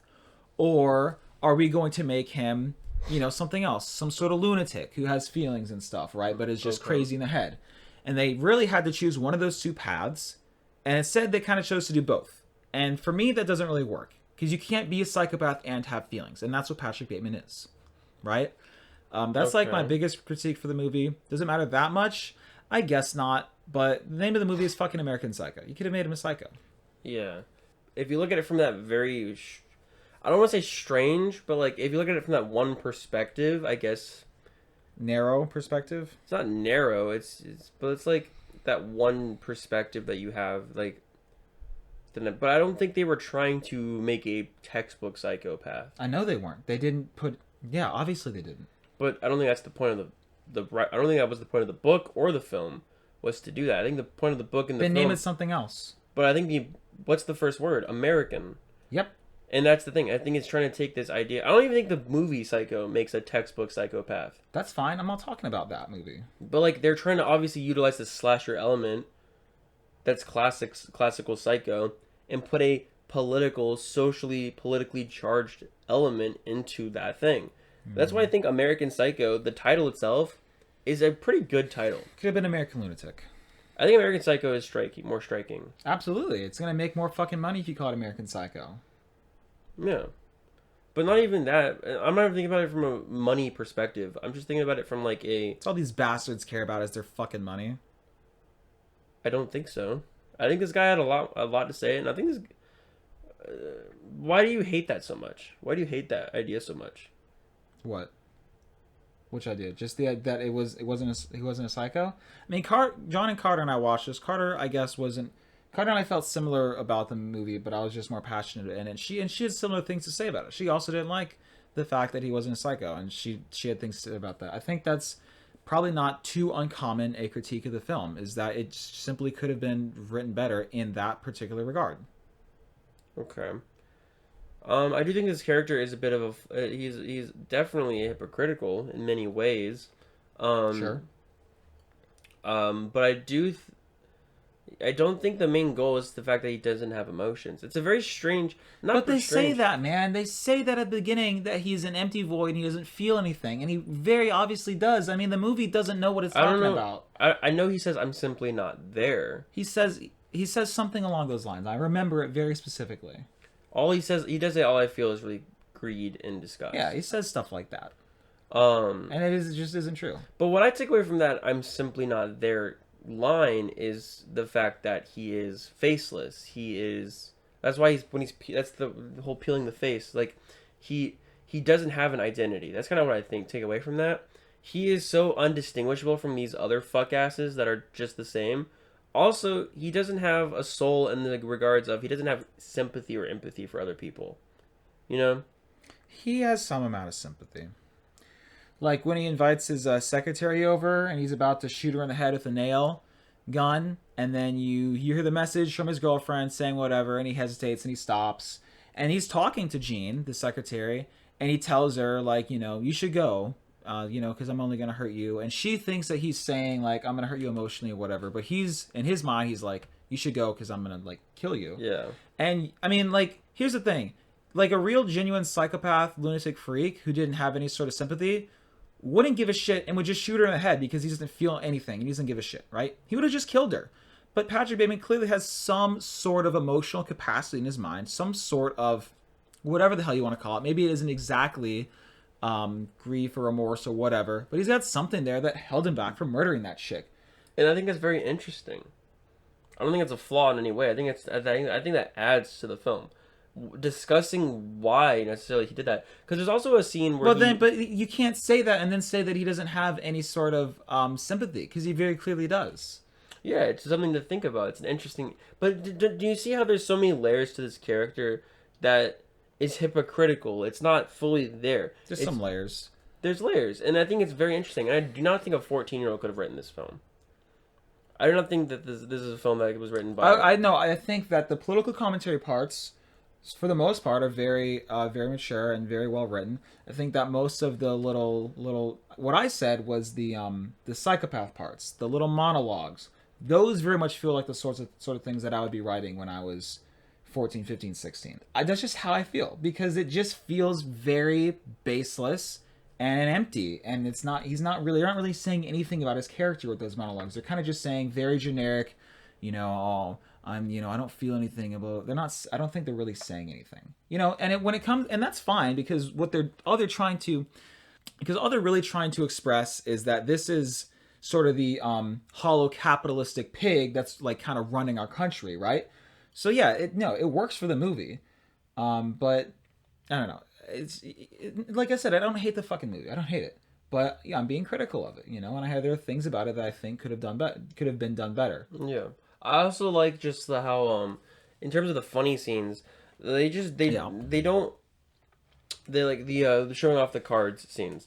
The cards? Yeah, the scene. Oh, the business cards. The business cards, and I loved how Ashton pointed out they're all vice presidents. Yeah, it's comical. Every single business card, you see like probably 7 business cards. They're all vice presidents of the same company. I do think most of this film is kind of funny. It's fucked up funny. It's a satire. It's a satire, and the dude is so unlikable. It's kind of hilarious. And there's so many quotable scenes. My favorite line is "Don't look at it, eat it." I think it's just so fucked up and funny. It's just such a striking moment where you go, Jesus Christ. I mean, maybe. I like I need to return some videotapes. He does that all the time. It's funny. That's funny. It's so funny. He used it 3 times. He's like, "Where are you going?" Like he was about. Like, I need to return some videotapes. Yeah, it's like he says it so many times. He says it 3 times. It's funny, and well, I think it's good that he only says it 3 times for the film. Rule of threes, you know. Yeah, and it really does feel like a lot because it's so ingrained. You know, I thought that he said it like 10 times, and then I very purposefully counted. Maybe he says it 4 times. I think he says it 3. Yeah, but it feels like more than that. But also I love the scenes where he's just like he's in his head where he's like another scene that I love is where right when he killed Paul Allen, right afterwards he goes to his house to collect clothing, and in his mind he's not worried about the cops, he's not worried about anything or getting caught. He's worried about, oh god, he has a better view of the freaking. He has a better apartment. And that's what he's scared about. And he's just like, that's what he worries about. That's what he cares about. That's what his character cares about. It's just these silly little things. And it says a lot about his character. And it's just so interesting. The character is written. So I think his character is written extremely well to the point where it's like every scene says something about his character. I don't think his character is written that well. One interesting thing to me though is the towards the end, like, oh, was it real or not? I think it's more interesting to think about it in terms of like the world around him, not like this wasn't real. I think all these things were real, but what I'm thinking about is like the landlady, because that was something I never really got what was going on with Paul Allen's house and the landlady, and I've been stewing over it, and I read some interesting kind of theories on the web. Okay, there was someone said that this kind of sort of idea that the landlady covered up the murders to like protect the property values. That's what I was thinking about. When Patrick Bateman shows up, she very quickly realizes that this creep is probably the fucking murderer, and that's why she acts the way she does. Because like leave. No. That's why a regular landlady might be like, oh hey, like, you know, come see the house, whatever. She very quickly realizes he's a creep, and very quickly is like, you need to leave now. She tricks him on purpose with the New York. Oh, you read our article in the New York Times, and as a way to kind of suss out that he's the guy. And she doesn't want anything to do with him. She just wants him to leave because she wants to sell the place. You know? When I was literally thinking about it this recent rewatch, I was thinking she probably was cleaning his bodies up, and she probably is trying to protect him for some money reasons, like probably for property values. Yeah, I was literally thinking about that on this rewatch, and I was like, that's so interesting. Same thing with the lawyer. Like, I really do think the lawyer just doesn't recognize him as Patrick Bateman. But you could also just make the argument that the lawyer is just realizes that there's more money to get by not selling out his client, right? Yeah. And he, even if he believes, probably he doesn't recognize Patrick Bateman, but he could also just be like, you know what, fuck it, I'm not gonna rat him out because, you know, he's making me money. You know? And so there's some interesting ideas there about how this sort of high class business elite world can, like John said, allow these atrocities to go by unnoticed or unpunished. I do think there's some credence to that theme. That is so interesting. I didn't even think about that. It is interesting. There's very many interesting things in the movie. I love the ending in so many ways. But I always take away from the ending. It's a little ham-fisted. Like Patrick Bateman grabs the guy like 5 times and just keeps yelling at him in this crowded. No way, you stupid bastard! It's a I love it. I'm not so in love with that part. I fucking love it. And the little stupid monologue at the end. Why not, you stupid bastard? Because I don't believe you. Because first of all, a real psychopath wouldn't give a shit. He'd just be like, "Oh, I guess I got away with it." But second of all, I almost think that the actual Patrick Bateman would just. I almost think he would let it go. I think they're just playing it up because they want the audience to be confused about reality and stuff. He does let it go at the end. He says a joke at the very end, and he makes that monologue, and it ends. I feel like he would have let the lawyer go a lot sooner and not kept making a bunch of attention and telling the lawyer that he killed those people when he knows he can just get away with it. He doesn't want to go to jail. But at the end of it all, how I take the ending is it doesn't matter if he did it, if he didn't do it.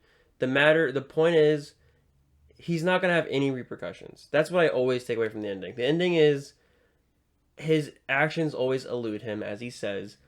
And what I've noticed a lot more on this time around is how it ends. It shows a video clip of Ronald Reagan on the TV.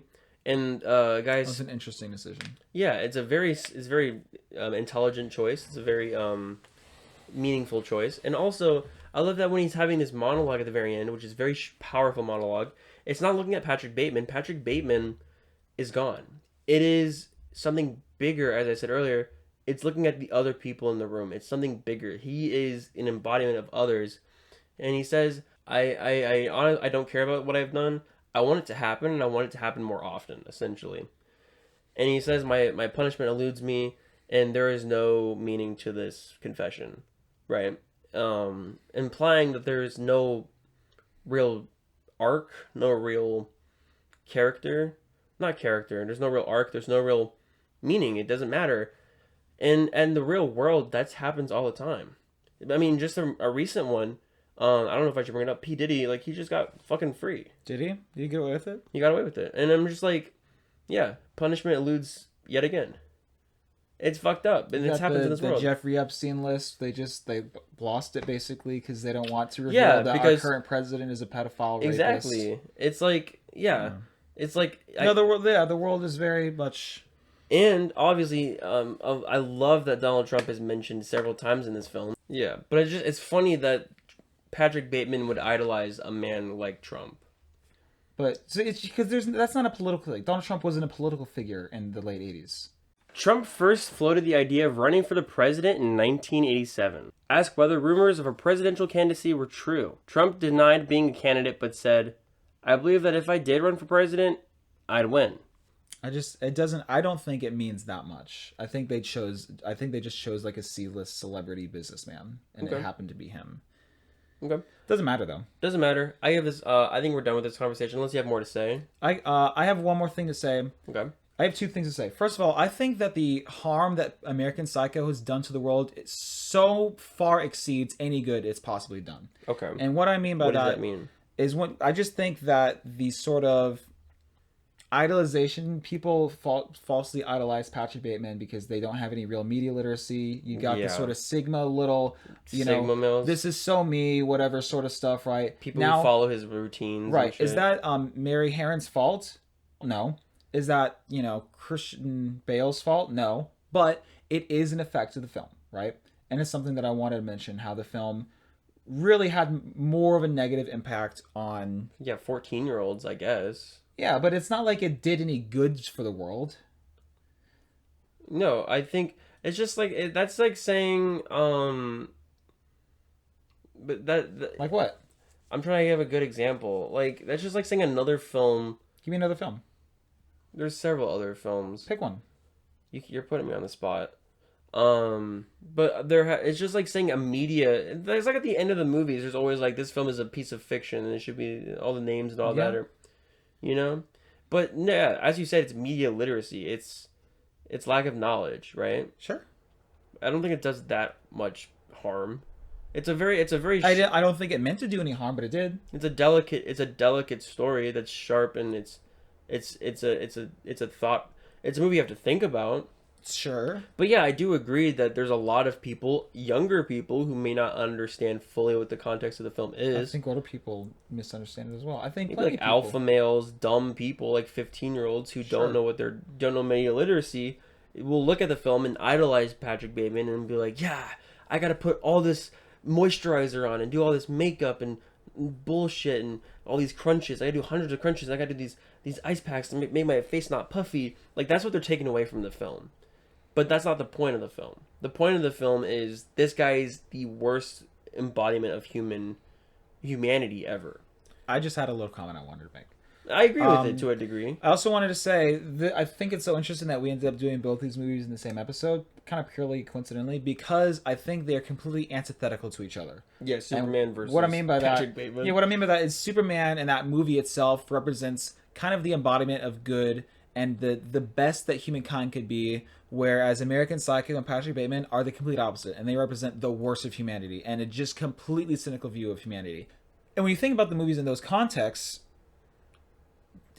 Superman wins because it wants to believe that the world can be good, and American Psycho loses because it believes that there's no hope in humanity and that cynicism wins, right?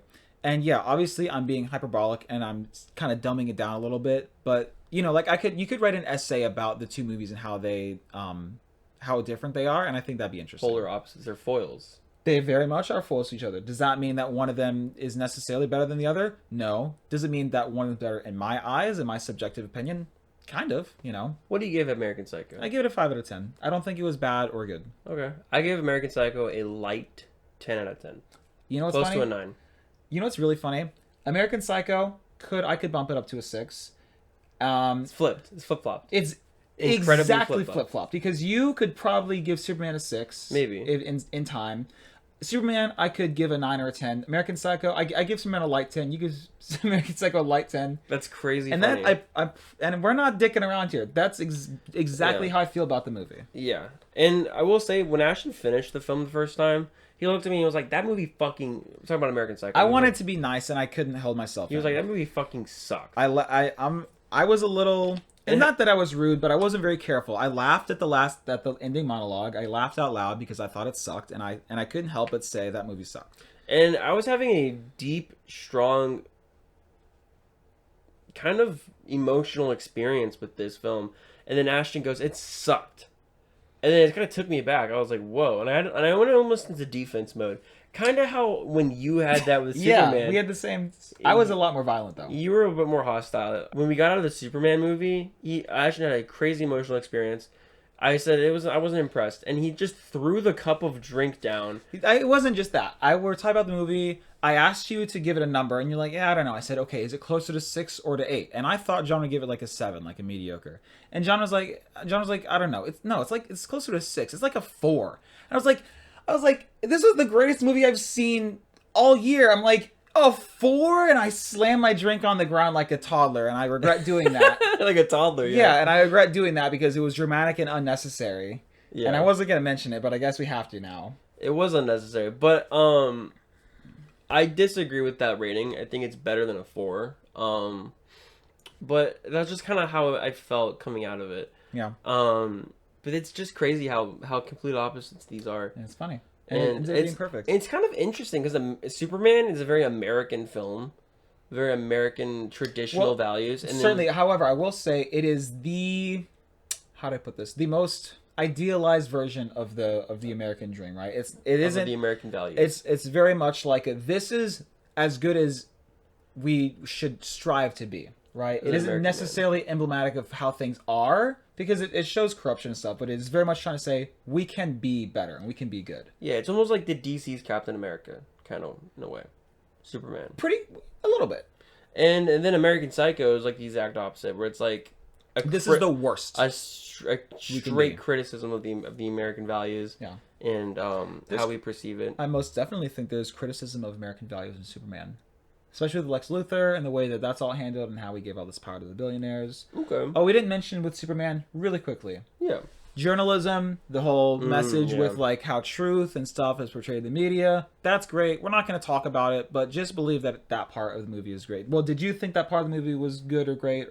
Well, the idea of importance of journalism, I think, is a good topic and it's a Okay. good theme.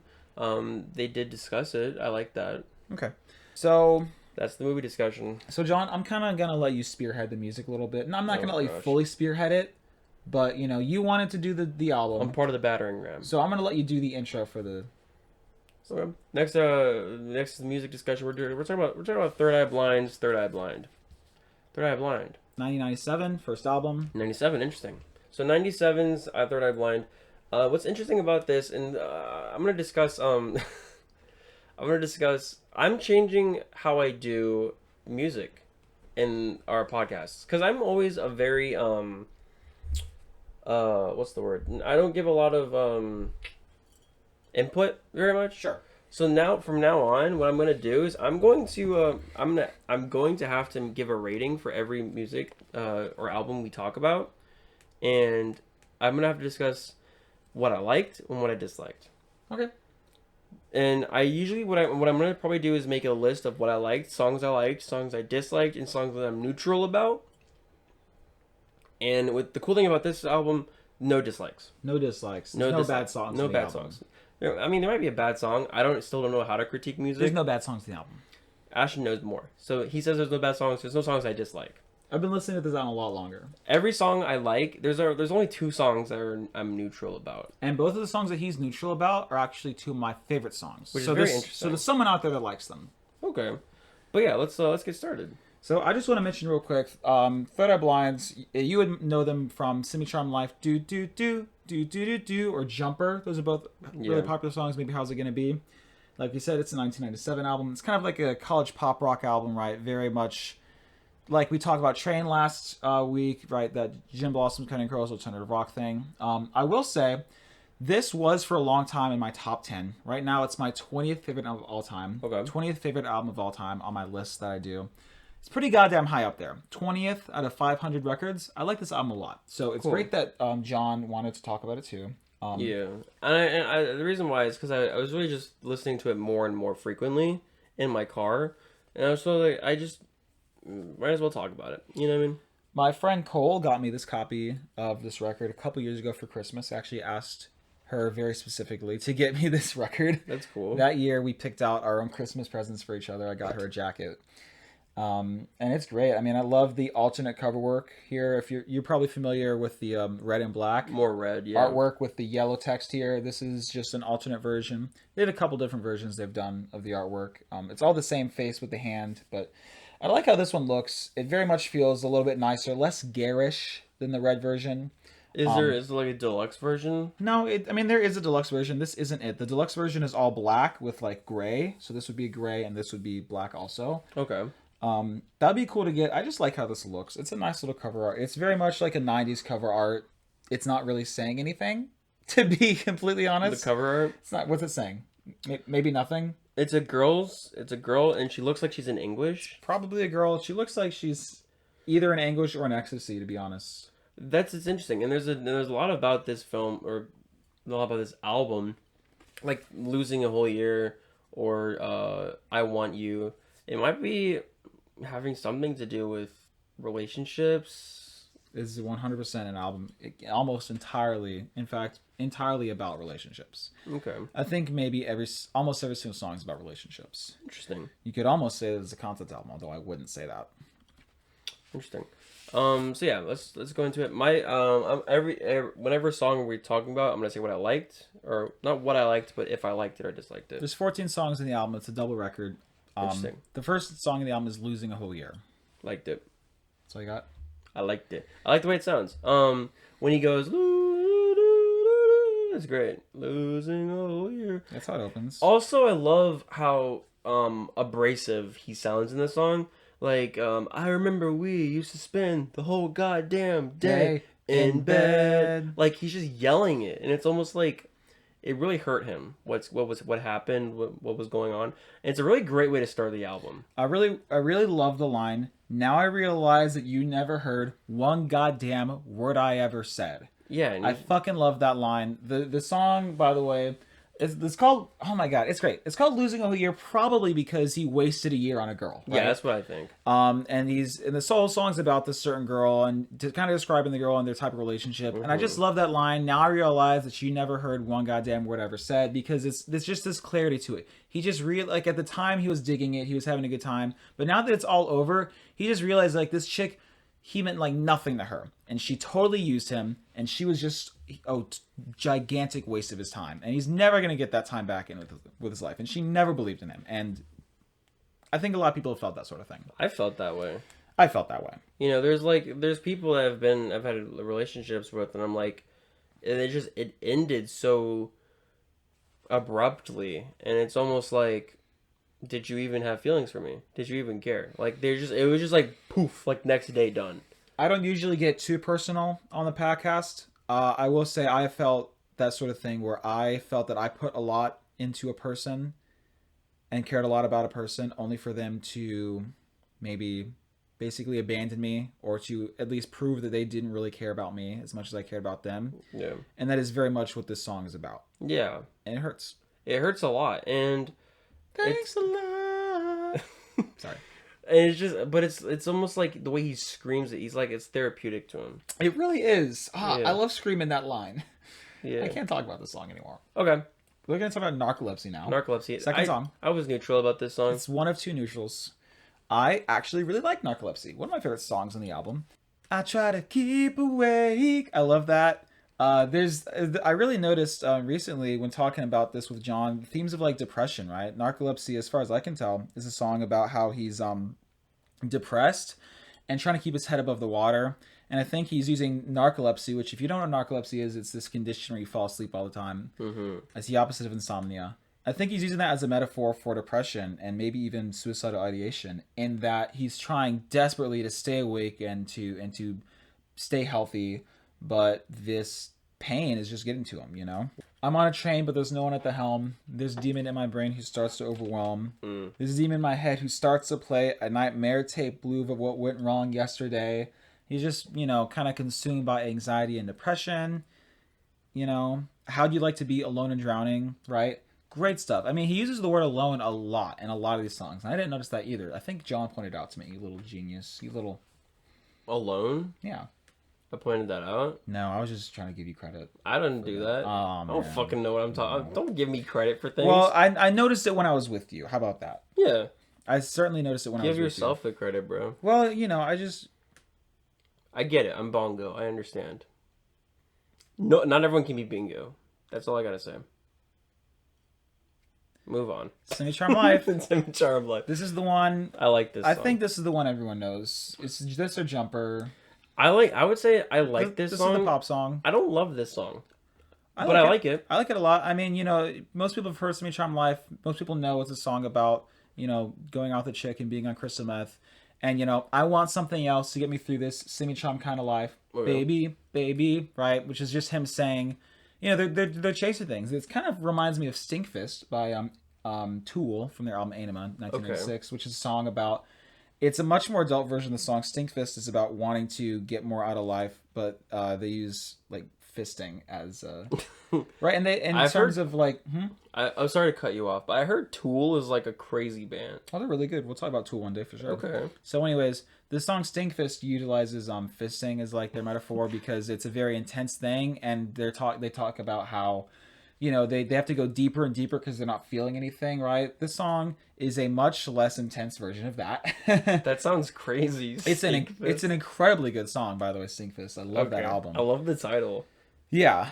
Anyways. We'll talk about that album, I'm no doubt, eventually. Okay. And so just the lyricism on this song is great. I mean, it's a pop song. It's a very popular song. Mm-hmm. Everybody's heard it. Yeah. But at the end of the day, it is still a great song. It's written very well. It's catchy. And you know what's great about... The best thing about this is that it manages to accomplish being a pop song and also not being completely vapid, which a lot of pop songs fail to do.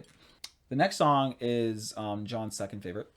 Not second favorite. My third, my second favorite would probably be Losing a Whole Year. My third favorite, most definitely. There was a point where I thought this song was the best song of their whole discography. Right, I remember. Jumper. But as I think about it more, It's not my favorite. My favorite. It's just a good song. It's a good song. I'm kind of at a point in my life where I'm over Jumper. I've heard this one a lot, and it's not as strong as Semi Charmed Life to me. This one is kind of like I love comparing songs to Nirvana, right? I love saying things like, "Oh, well, this is their smells like Teen Spirit." Yeah. For me, Jumper is their Come As You Are. It's like their second most popular song. Is it a good song? Yes, but I've heard it so many times that it's kind of worn off on me. You know? I get that. I guess Jumper is one of those songs where I've listened to it. Like when you turn on like an alternative rock radio, you'll hear Jumper at some point. Yeah. And that's all I've heard. But when I actually listened to the lyrics and actually listened to what it was trying to say, it really kind of struck me in a very emotional core. It's a very, they're actually examining some serious subject here, right? We're talking again about depression and suicide and that sort of stuff, and they handle it pretty well. Yeah, I think but it's also very lyrically, it's also very catchy. It's sure, yeah. It's all around just like it is emotionally driven. It's almost like it's hard to say because it's like Kendrick Lamar. It's like his song "All Right." Okay. Where it's like it comes, it's like in kind of like in the, it knows what to say. It's like their most popular song. I don't know how to describe it. I don't know. Anyways, I like it. We're gonna talk about what was for a long time my favorite song in the album, "Graduate." Graduate is an excellent song. It's interesting because the record version and the digital version are different, so I always get messed up when the song starts because one version of the song starts with "Knock It All Down," the other version of the song starts with "Can I graduate?"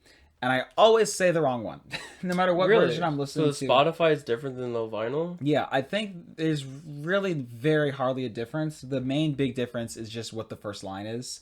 Because it starts out with the little instrumental, and then he says something, and then the instruments kick in, and the only big difference is what he says. Okay. I think the online version is when he says, "Knock it all down, can I graduate?" But then the vinyl version is just, "Can I graduate?"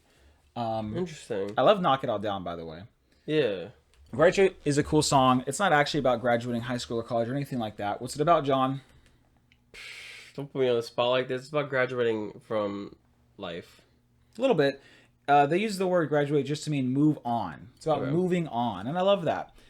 Some of the themes of this song, again, like most of the songs of the album, are like relationships and failed relationships and the way things have gone bad, right? There's this girl that he went out with, and she, did him wrong or whatever, and he's moving past it, and is the song saying something? Sure. Most of what I like about the song is just how it sounds. It's I'm not even going to say catchy. It's grabby. Yeah. It's grabby. It grabs you. It's got a really great hook, great riffs. It's not heavy per se, but it just fucking feels good. Almost like Eggplant. I just like it. Yeah, that's most of this album. And also what I want to say about this album is what I love about this is there's a lot of instrumentation that feels repetitive, but in a good way. Yeah. I talked a while ago, I think a couple of episodes ago, I talked about how like this album, I think it was Incubus, it all sounds the same. To be fair, you were wrong about that one. Okay. But no, I'm not to be mean, but you changed your mind about that. Like but then again, I've listened to more of this than I did Incubus. I'm going to be so for real. I don't think you even listened to I don't think I listened to 15% of Incubus. We're good. But I love how there's a lot of instrumentations in how he enunciates certain words that kind of feel very similar in certain songs. Yes, exactly. And I feel like I think it's intentional. To not only create a theme, a motif, if you will, but just to build like the certain constant for fucking the album. Does that make any sense? Yeah, I wasn't really listening. Oh, okay. Let's talk about the next song. Cool. What's the next song? How's it gonna be? This is probably their third favorite song. Their third most popular song. I like it. This one, Jumper, and Semi Charmed Life for those popular songs in the album. I also like Graduate. How's it gonna be is great. It's just a little what's it gonna be like when we break up song. I like the end of the song when he goes soft dive of oblivion. That's cool. Is this song good? Yeah. Do I have a lot to say about it? No.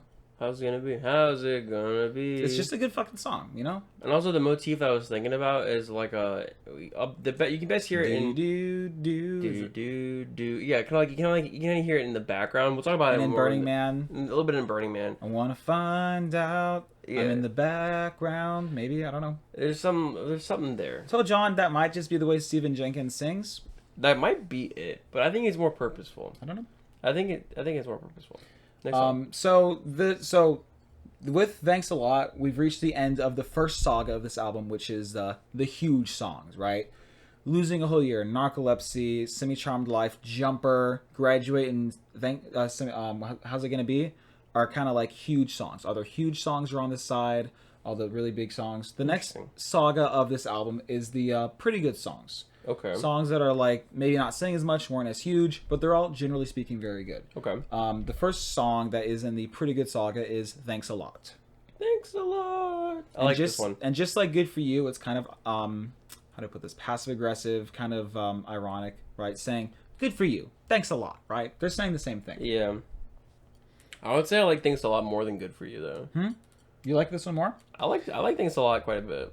I think Thanks a Lot is a little bit poppier, and Good for You is a little bit more, not quite angsty, but a little bit more. Okay.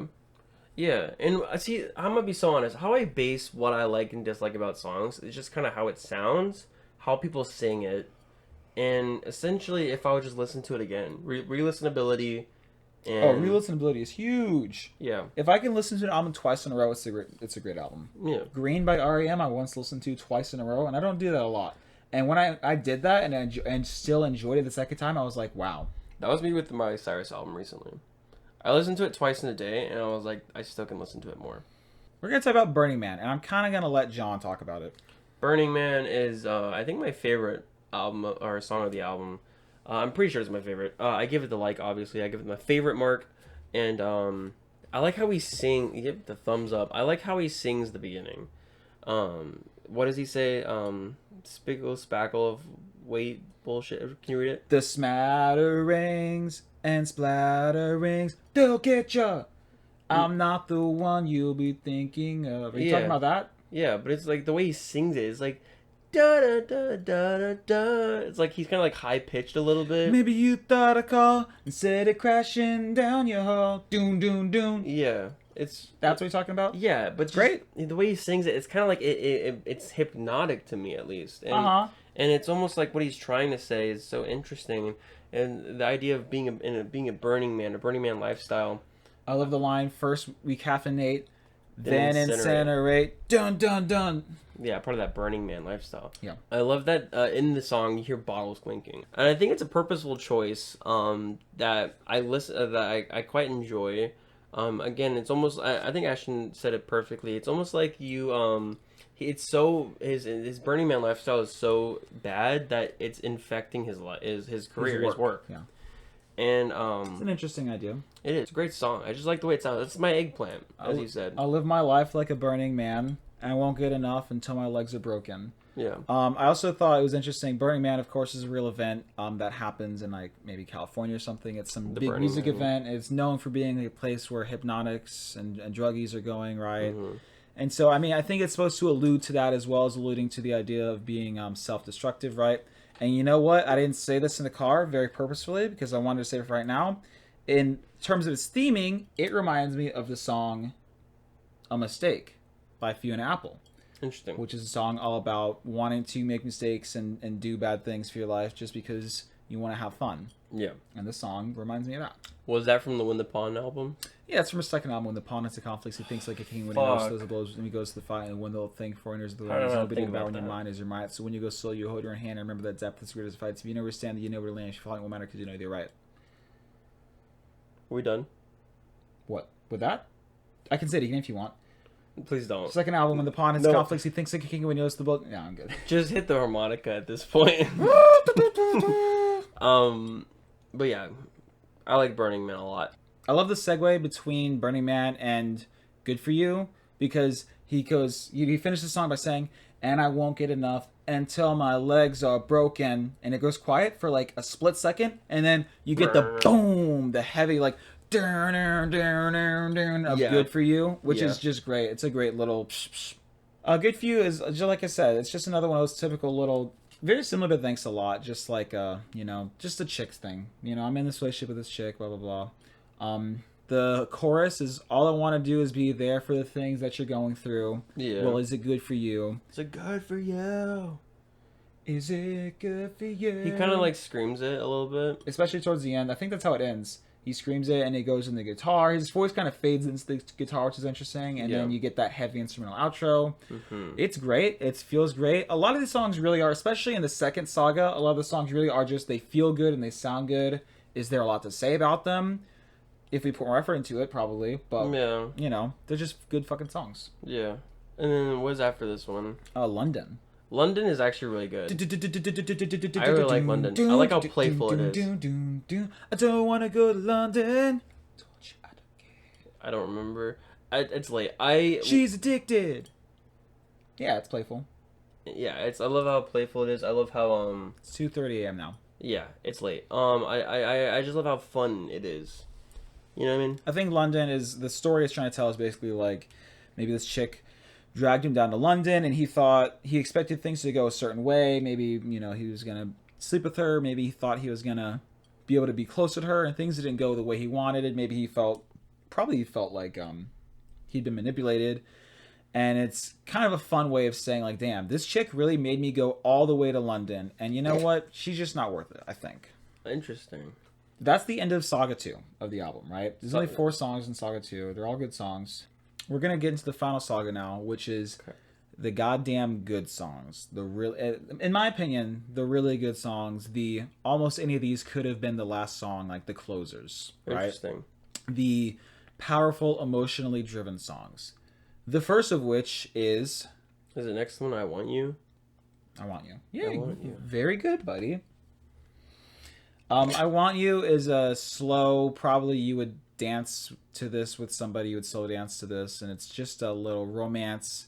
I want you, come near me, and it's very much a catchy, like, especially the part where he says, oh, you do, you do, you do, you do, you do, you do, you do, you do, you're making me want you, with that little sting in the back. You know what I'm talking about? It's groovy. It's cool. I love it. I love to dance to that song, to be perfectly honest. More than any other song in the album. Mm-hmm. It's a little sexy. Not too sexy. A respectable amount of sexy, Interesting. And it's interesting that I Want You is right before the background, because it's such a shift in the emotional dynamic, Mm-hmm. I know you like that song a lot. The background's my favorite song on the album. We're going to talk about that now. I'm actually working right now on a music video for that song. That's how much I like it. It's one of my favorite songs ever. It's in my top 10 songs of all time. The background is perhaps the saddest song ever composed by man or woman. Okay. It's a song all about being in the background of, or being, a background character in the life of somebody who used to be your entire world, and how emotionally devastating that can be. It's something that I can personally relate to, and John can as well, and many people can relate to as well. Mm-hmm. And it's haunting. And it's also a powerful love song. One of my favorite lines from the song is, the words they use so lightly, I only feel for you. I only know because I'm in the background. But anyways, the words they use so lightly are I love you.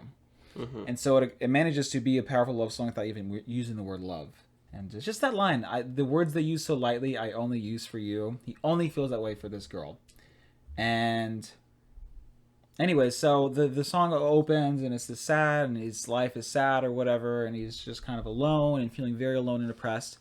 And then you get to the pre-chorus, and he sees her, right? He sees this chick, and she comes swimming into view, just comes near him. Maybe, she comes and hooks up with him, right? Or maybe he just sees her on the street or whatever, right? And suddenly, everything is colorful again. And he's feeling all these things. And he's excited. And he's feeling the way that he used to feel with her. And having all these plans, And she just fades away. And she leaves him. Whether that means walking down the street or, leaving in the middle of the night or whatever. And he's alone again. And he's in the background. And he's completely unimportant to her. Mm-hmm. and it's just so beautiful. It's so good. It's so sad. It sounds devastating. It's completely devastating. It's beyond words. It's an incredible song. If you're gonna listen to one song in the album, listen to this one. Is what I say. Or if you want to cry, maybe listen to this. I feel like almost every person I've shown this song to has really liked it. Most people I show the song to, a few months later, I find that they've been listening to it a lot. Not always the case. I don't think Silas ended up liking it that much. But several other people that I've shown, like Carter, for example, is the most recent example of that. I think she is now kind of a big fan of the song. Yeah, I just haven't gotten to that song emotionally yet. That's okay. You might not ever, and that's I'm okay. still on Burning Man. It's okay. Yeah. And it's okay if you don't end up liking the song too much, but it's a very big deal to me, that song. Yeah. Yeah, and like most good albums, my favorites will change throughout. Because it was Losing a Whole Year is my favorite, then Jumper, now Burning Man. It just changes. And, you know, as I said before, that's just the notation of a good album. Also, interesting thing about this song is it has this big, resounding chorus, you know, way back down. I'm in the background. I'm in the background, and there's this huge guitar riff or this guitar pluck, and then it fades out. All the amps fade out for the song, and it goes quiet. But then it comes back just a little bit, and you hear just a little bit of like a guitar riff, a guitar string, just really lightly, and then that fades out too. And it makes me wonder what that means, because I always kind of just didn't think about that, but I wonder what that's supposed to mean. The fact that it comes back. The fact that after all the huge, gigantic emotions have gone away, and you think that we're done, and everything's quieted down, it comes back a little bit, and it never really goes away. Maybe that's supposed to be emblematic of how this thing just keeps repeating with him, and how she just keeps coming, even when he thinks that he's finally let go of his emotions and everything's resolved. Something comes back. It's like the Eternal Sunshine ending. With the repeats. I don't want to think about that movie. Oh, my bad, man. We'll have to do that movie one day. Yeah. Pod. Background, gigantic song. Great song. Do you know what the next song of the album is? Fuck, man. It's one of two. There's only two more? Yep. Oh, then it has to be Motorcycle Drive-By. Yes. Motorcycle Drive-By is my second favorite song on the album, actually. Interesting. It's good. I like it a lot. It's very good. I like it a lot. Motorcycle Drive-By is really just a song about... I mean, you could just read the lyrics of this one. It's actually kind of simple. But, you know, it's just, you know, he's on his ex-girlfriend's couch, presumably his ex-girlfriend's couch, and he's getting closer again, and he just kind of realizes, like, what the hell am I doing here? You know? This place, he uses New York, like Chelsea, as the place, but the place that she's in, he doesn't like. He doesn't like the city. He just kind of just realizes, like, this place is no good. And for a while, he reminisces about when he first met her and how things used to be. But at the end of the song, he goes out onto the water alone, and he paddles away. And the repeated thing that he says over and over again is, and there's this burning like there's always been. I've never been so alone, and I've never been so alive. And so burning, obviously, is going to relate to Burning Man, that feeling inside of him to self-destruct, right? Like there's always been. This song could just be the only song of the album, right? In terms of themes, when it comes to themes, it's very emblematic of the themes of the whole album. I've never been so alone, right, with that sort of depression, but I'm glad that it's one of the last songs of the album. It really could have been the last song of the album because of that line, I've never been so alive, which ties it all back together and just kind of just says, you know what? Like an arc. I'm okay. After all everything he's been through, the whole album, he's okay, and he's okay with being alone. He's better off being alone. And I just love that at the end of the album, he leaves the chick. He gets away from this chick that's no good for him, and he just goes and he's by himself, and he's at peace with that. Yes. And I love that. I could say more about that song, but we'll move past that to talk about God of Wine very quickly, which is the actual last song on the album. And God of Wine is kind of just the centerpiece, end piece of the album that is examining this relationship. You could assume that it's one relationship. Maybe it's more than one. You know, it's a song about alcoholism and how it consumes them in their relationship and her and stuff. Another very sad song. And of course, addiction is a very prevalent theme on the album. God of Wine is the biggest addiction song on the album. Do you have any thoughts on it? It's one of your least favorite songs. It's one of my neutral songs. I didn't really think it didn't strike me or hook me as much as the other ones. One of the song makes me cry. one of the last lines is just really gets to me. And there's a memory of a window looking through. I see you searching for something that I could never give you. And there's someone who understands you more than I do. A sadness I can't erase, all alone on your face. And just that. I mean, he lets go, you know. And there's someone who understands you more than I do. And he lets go, or more like she leaves him, and she just replaces him with somebody who gets her more than he does. And, you know, maybe that's good for her, but who leaves him alone? And it's a little bit of a shame. You know, it's the sad song, so it's the last one on the album. I almost feel like Motorcycle Drive-By should have been the very last song because it ends on such a light note, and this one ends on a more of a sad note. I don't know, though. Literally, any of these last 3 songs could have been the closers to the album. And they're all great. And that's the end of Saga 3, the closer saga. And, man, what an album. You're left with kind of something that's, like, entertaining, but also devastating. Yeah. It's a roller coaster throughout the whole album. It's a very full album. I think it's the best college rock album. It has tons of substance. It's really trying to say a lot, and it accomplishes so much. I agree. Yeah. In terms of rating, I'm not going to rate this naturally. Like movies, I give out of 10. Music, I'm always going to give out of 100 because it's just what the app I use gives out of 100. It's this stupid app he wants me to use. Anyways, I'm going to give this an 80 out of 100. I think an 8 out of 10. 8 out of 10. But, yeah, as what you said, it's a full album that has a lot. It does a lot. I give this album a 10 out of 10. It's one of my favorite albums of all time. It's actually a really great album. And I've been listening to it for years. John, you know, I think you just listened to it for the first time, you know, a month ago or something. Yeah. So also, the Jack White album, I give an 80. Miley Cyrus's new album, 85. Sure. This is, in terms of substance, this is miles above the Jack White album. I mean, I agree. He's not really saying a lot with that album. There's not a lot of emotional. Like, is it good musically? Sure. Yeah. Does he do more interesting things with his instruments? I guess so. But there's not as much of an emotional component. That's true. That's very true. He has better albums than that. The more I think about it, I might give this Third Eye Blind 85 over time. Yeah, whatever. But numbers are arbitrary. Who cares? Pretty much. I give this it's one of my favorite albums of all time out of, you know, Suck My Cock. Yeah. I'm getting so fucking tired. Anyways. I'm much more powerful than John. I could zip for another 5 hours. Funny enough, he said, we'll talk in a minute about this. Oh, man, whatever. That was a purposeful decision I made. Yes. Back to what I was saying about this, Dashin, before we wrap things up. He was like, looked at me, he was like, I can stay up forever until the sun rises. I don't care. And I have. And I was, so many times. And I was just like, okay, cool. Like, I was like, cool, he's gonna stay up with me. I look to my right and he's gone. I look back and he's just like cuddled up into my blanket and on my bed. He was like, can you turn the lights off? And I was like, you son of a bitch. It was so funny. I was sitting next to you doing the editing and I think I was just like pissed off. I was like so sick of editing. I was like, fuck this. I'm going to go lay down and go to sleep. It was so funny though. Because he said it right after you said that.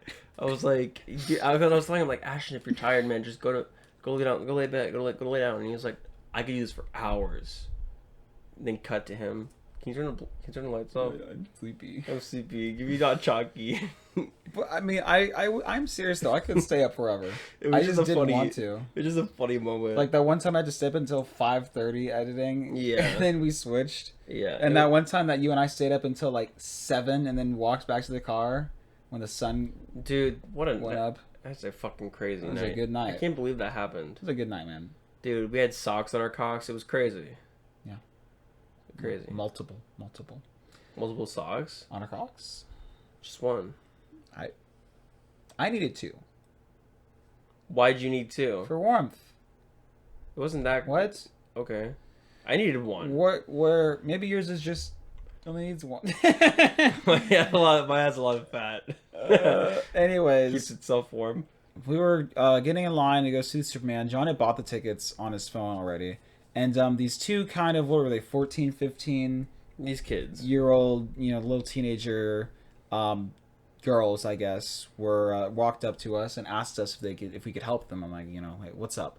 And they said, yeah, we want to go see this movie, But apparently you can't go see a movie unless you're 18 or older anymore. And I was like, they asked us if we could help them because they weren't allowed to go see the movie by themselves. I'm like, this is ridiculous. I grew up in this area. When I was their age, I saw probably 30 movies on my own. Yeah. I was there all the time as a kid. I'm like, this is ridiculous. So when I turned 17, I was watching movies like crazy. I went and saw The Favorite back in I was seeing, but I'm just saying, like, when I was a kid, I was seeing movies by myself. When I was 11, 12, 13, 14, I'd just get dropped off and I go. So anyways, we're both like, yeah, we'll help you. Yeah. So we go up to the guy, we're waiting behind this chick. By the way, this chick took forever. I don't know what she was doing. She was just trying to figure out how to freaking It was ridiculous. It took her 5 minutes to buy a fucking ticket. It was crazy. But John and I are kind of talking, and we're not really hanging out with these. They're doing their own thing, and we're doing our own thing. I'm just the ID guy. I'm buying these kids illegal movie tickets. He's buying the beer, Yeah. So we go up to the guy, and John, you asked the girls like, hey, what movie, what time, whatever. Yeah. And I'm like, what? So we go up to the guy, and he's like, yeah, can I get 3 for How to Train Your Dragon? They wanted to see How to Train Your Dragon, a kid's just movie. PG-13. And the jackass, he looks at me and he goes, "You're gonna be in the movie with them." No, he says somebody's got to be, yeah. And I'm like, and I wanted to say to this guy, they're kids. It's a fucking kids movie. Let them see the kids' goddamn movie. Yeah. Like it's not like a It Chapter 2 where you have to it's obviously a R-rated film. This is a How to Fucking Train Your Dragons movie. It's some kids movie. It pisses me off, and I'm like, wait a minute, I gotta sit in the fucking theater. What did you say? No, I said no. I'm not sitting in the theater. He said no. I'm not going to sit with them. And the guy said, okay, well they can't. They have to have an adult. And so then I had to come in and say, oh no, I'm going to watch it with them. And yeah, and that confused the guy. Obviously, he knew what was up. I guess so, but but he couldn't do anything about it. He wasn't going to call corporate and be like, hey, these assholes are trying to pay money to go see a movie. Wouldn't that be crazy? But yeah, I said, I'm going to go watch the movie with them. I'm going to sit through the movie with them or whatever. Yeah. And very quickly jumped in, and he was like, whatever. And he's like, okay, then I need to see your ID. And I was like, okay. So I give him my ID, and he looks at my ID for so long. He looked at it for like 30 seconds, and he was like, okay. I guess that works. And then he asked for my military ID too, which I gave him. Well, he gave military for discount. For the discount. Well, that's nice that I got a discount for the kids, I guess. And anyways, it was just kind of bizarre, and finally he kind of relents, and he's just like, well, okay, here are your tickets. So I take the kids, I give the girls their credit card back, and we start walking away, and I hand the tickets. And at this time, we ordered 3 tickets, and there were 2 girls.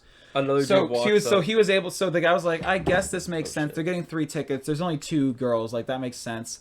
And then right after we buy the tickets, asshole in a cowboy hat. It was perfect timing, because if the guy had gotten there a minute earlier, the dude would have been like, okay, this is obviously a scam.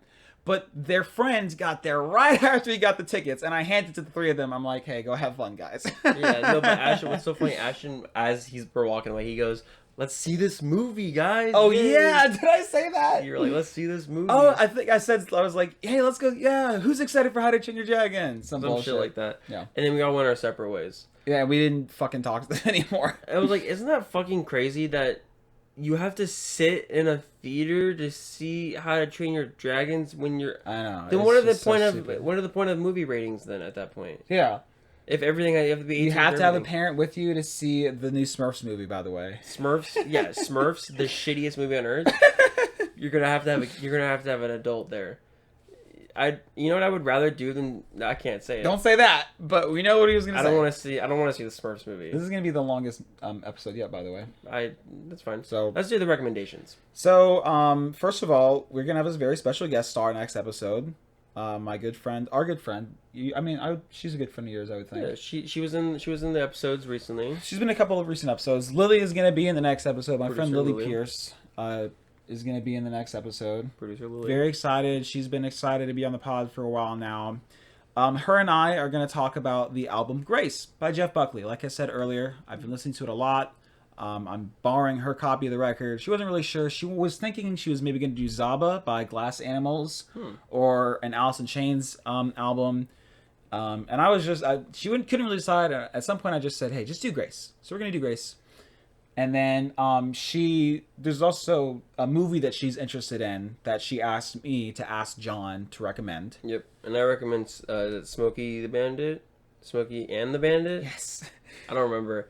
It's on my watch list. You haven't seen it? Never seen it. This is the first one that neither of us have seen. Yeah, so this is gonna be interesting. I've always wanted to. I ever since we started the podcast, I've always wanted to do a never seen, like a blind recommendation. Yeah. So this is gonna be the first one. I've never seen it. I'm excited to see how I feel about it. Smokey and the Bandit. Yeah. Okay. It's her favorite movie.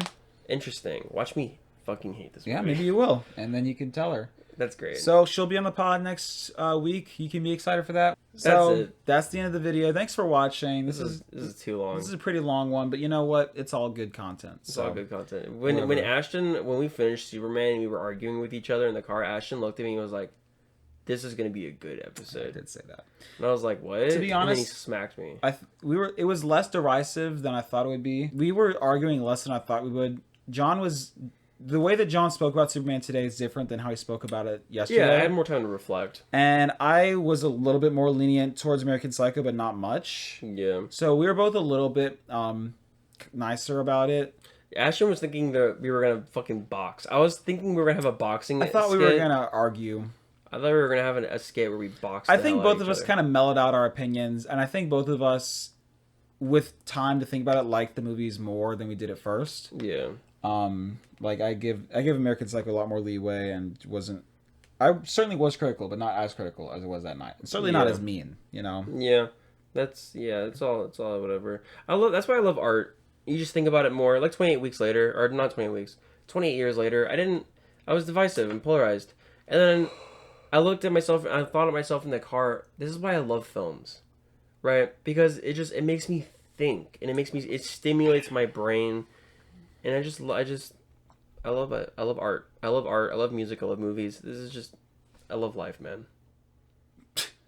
Beautiful. That's the episode, man. Good night. John. Bye-bye, man. Let's get some sleep. I need to sleep. It's like 3 a.m. Come on, let's go. All right.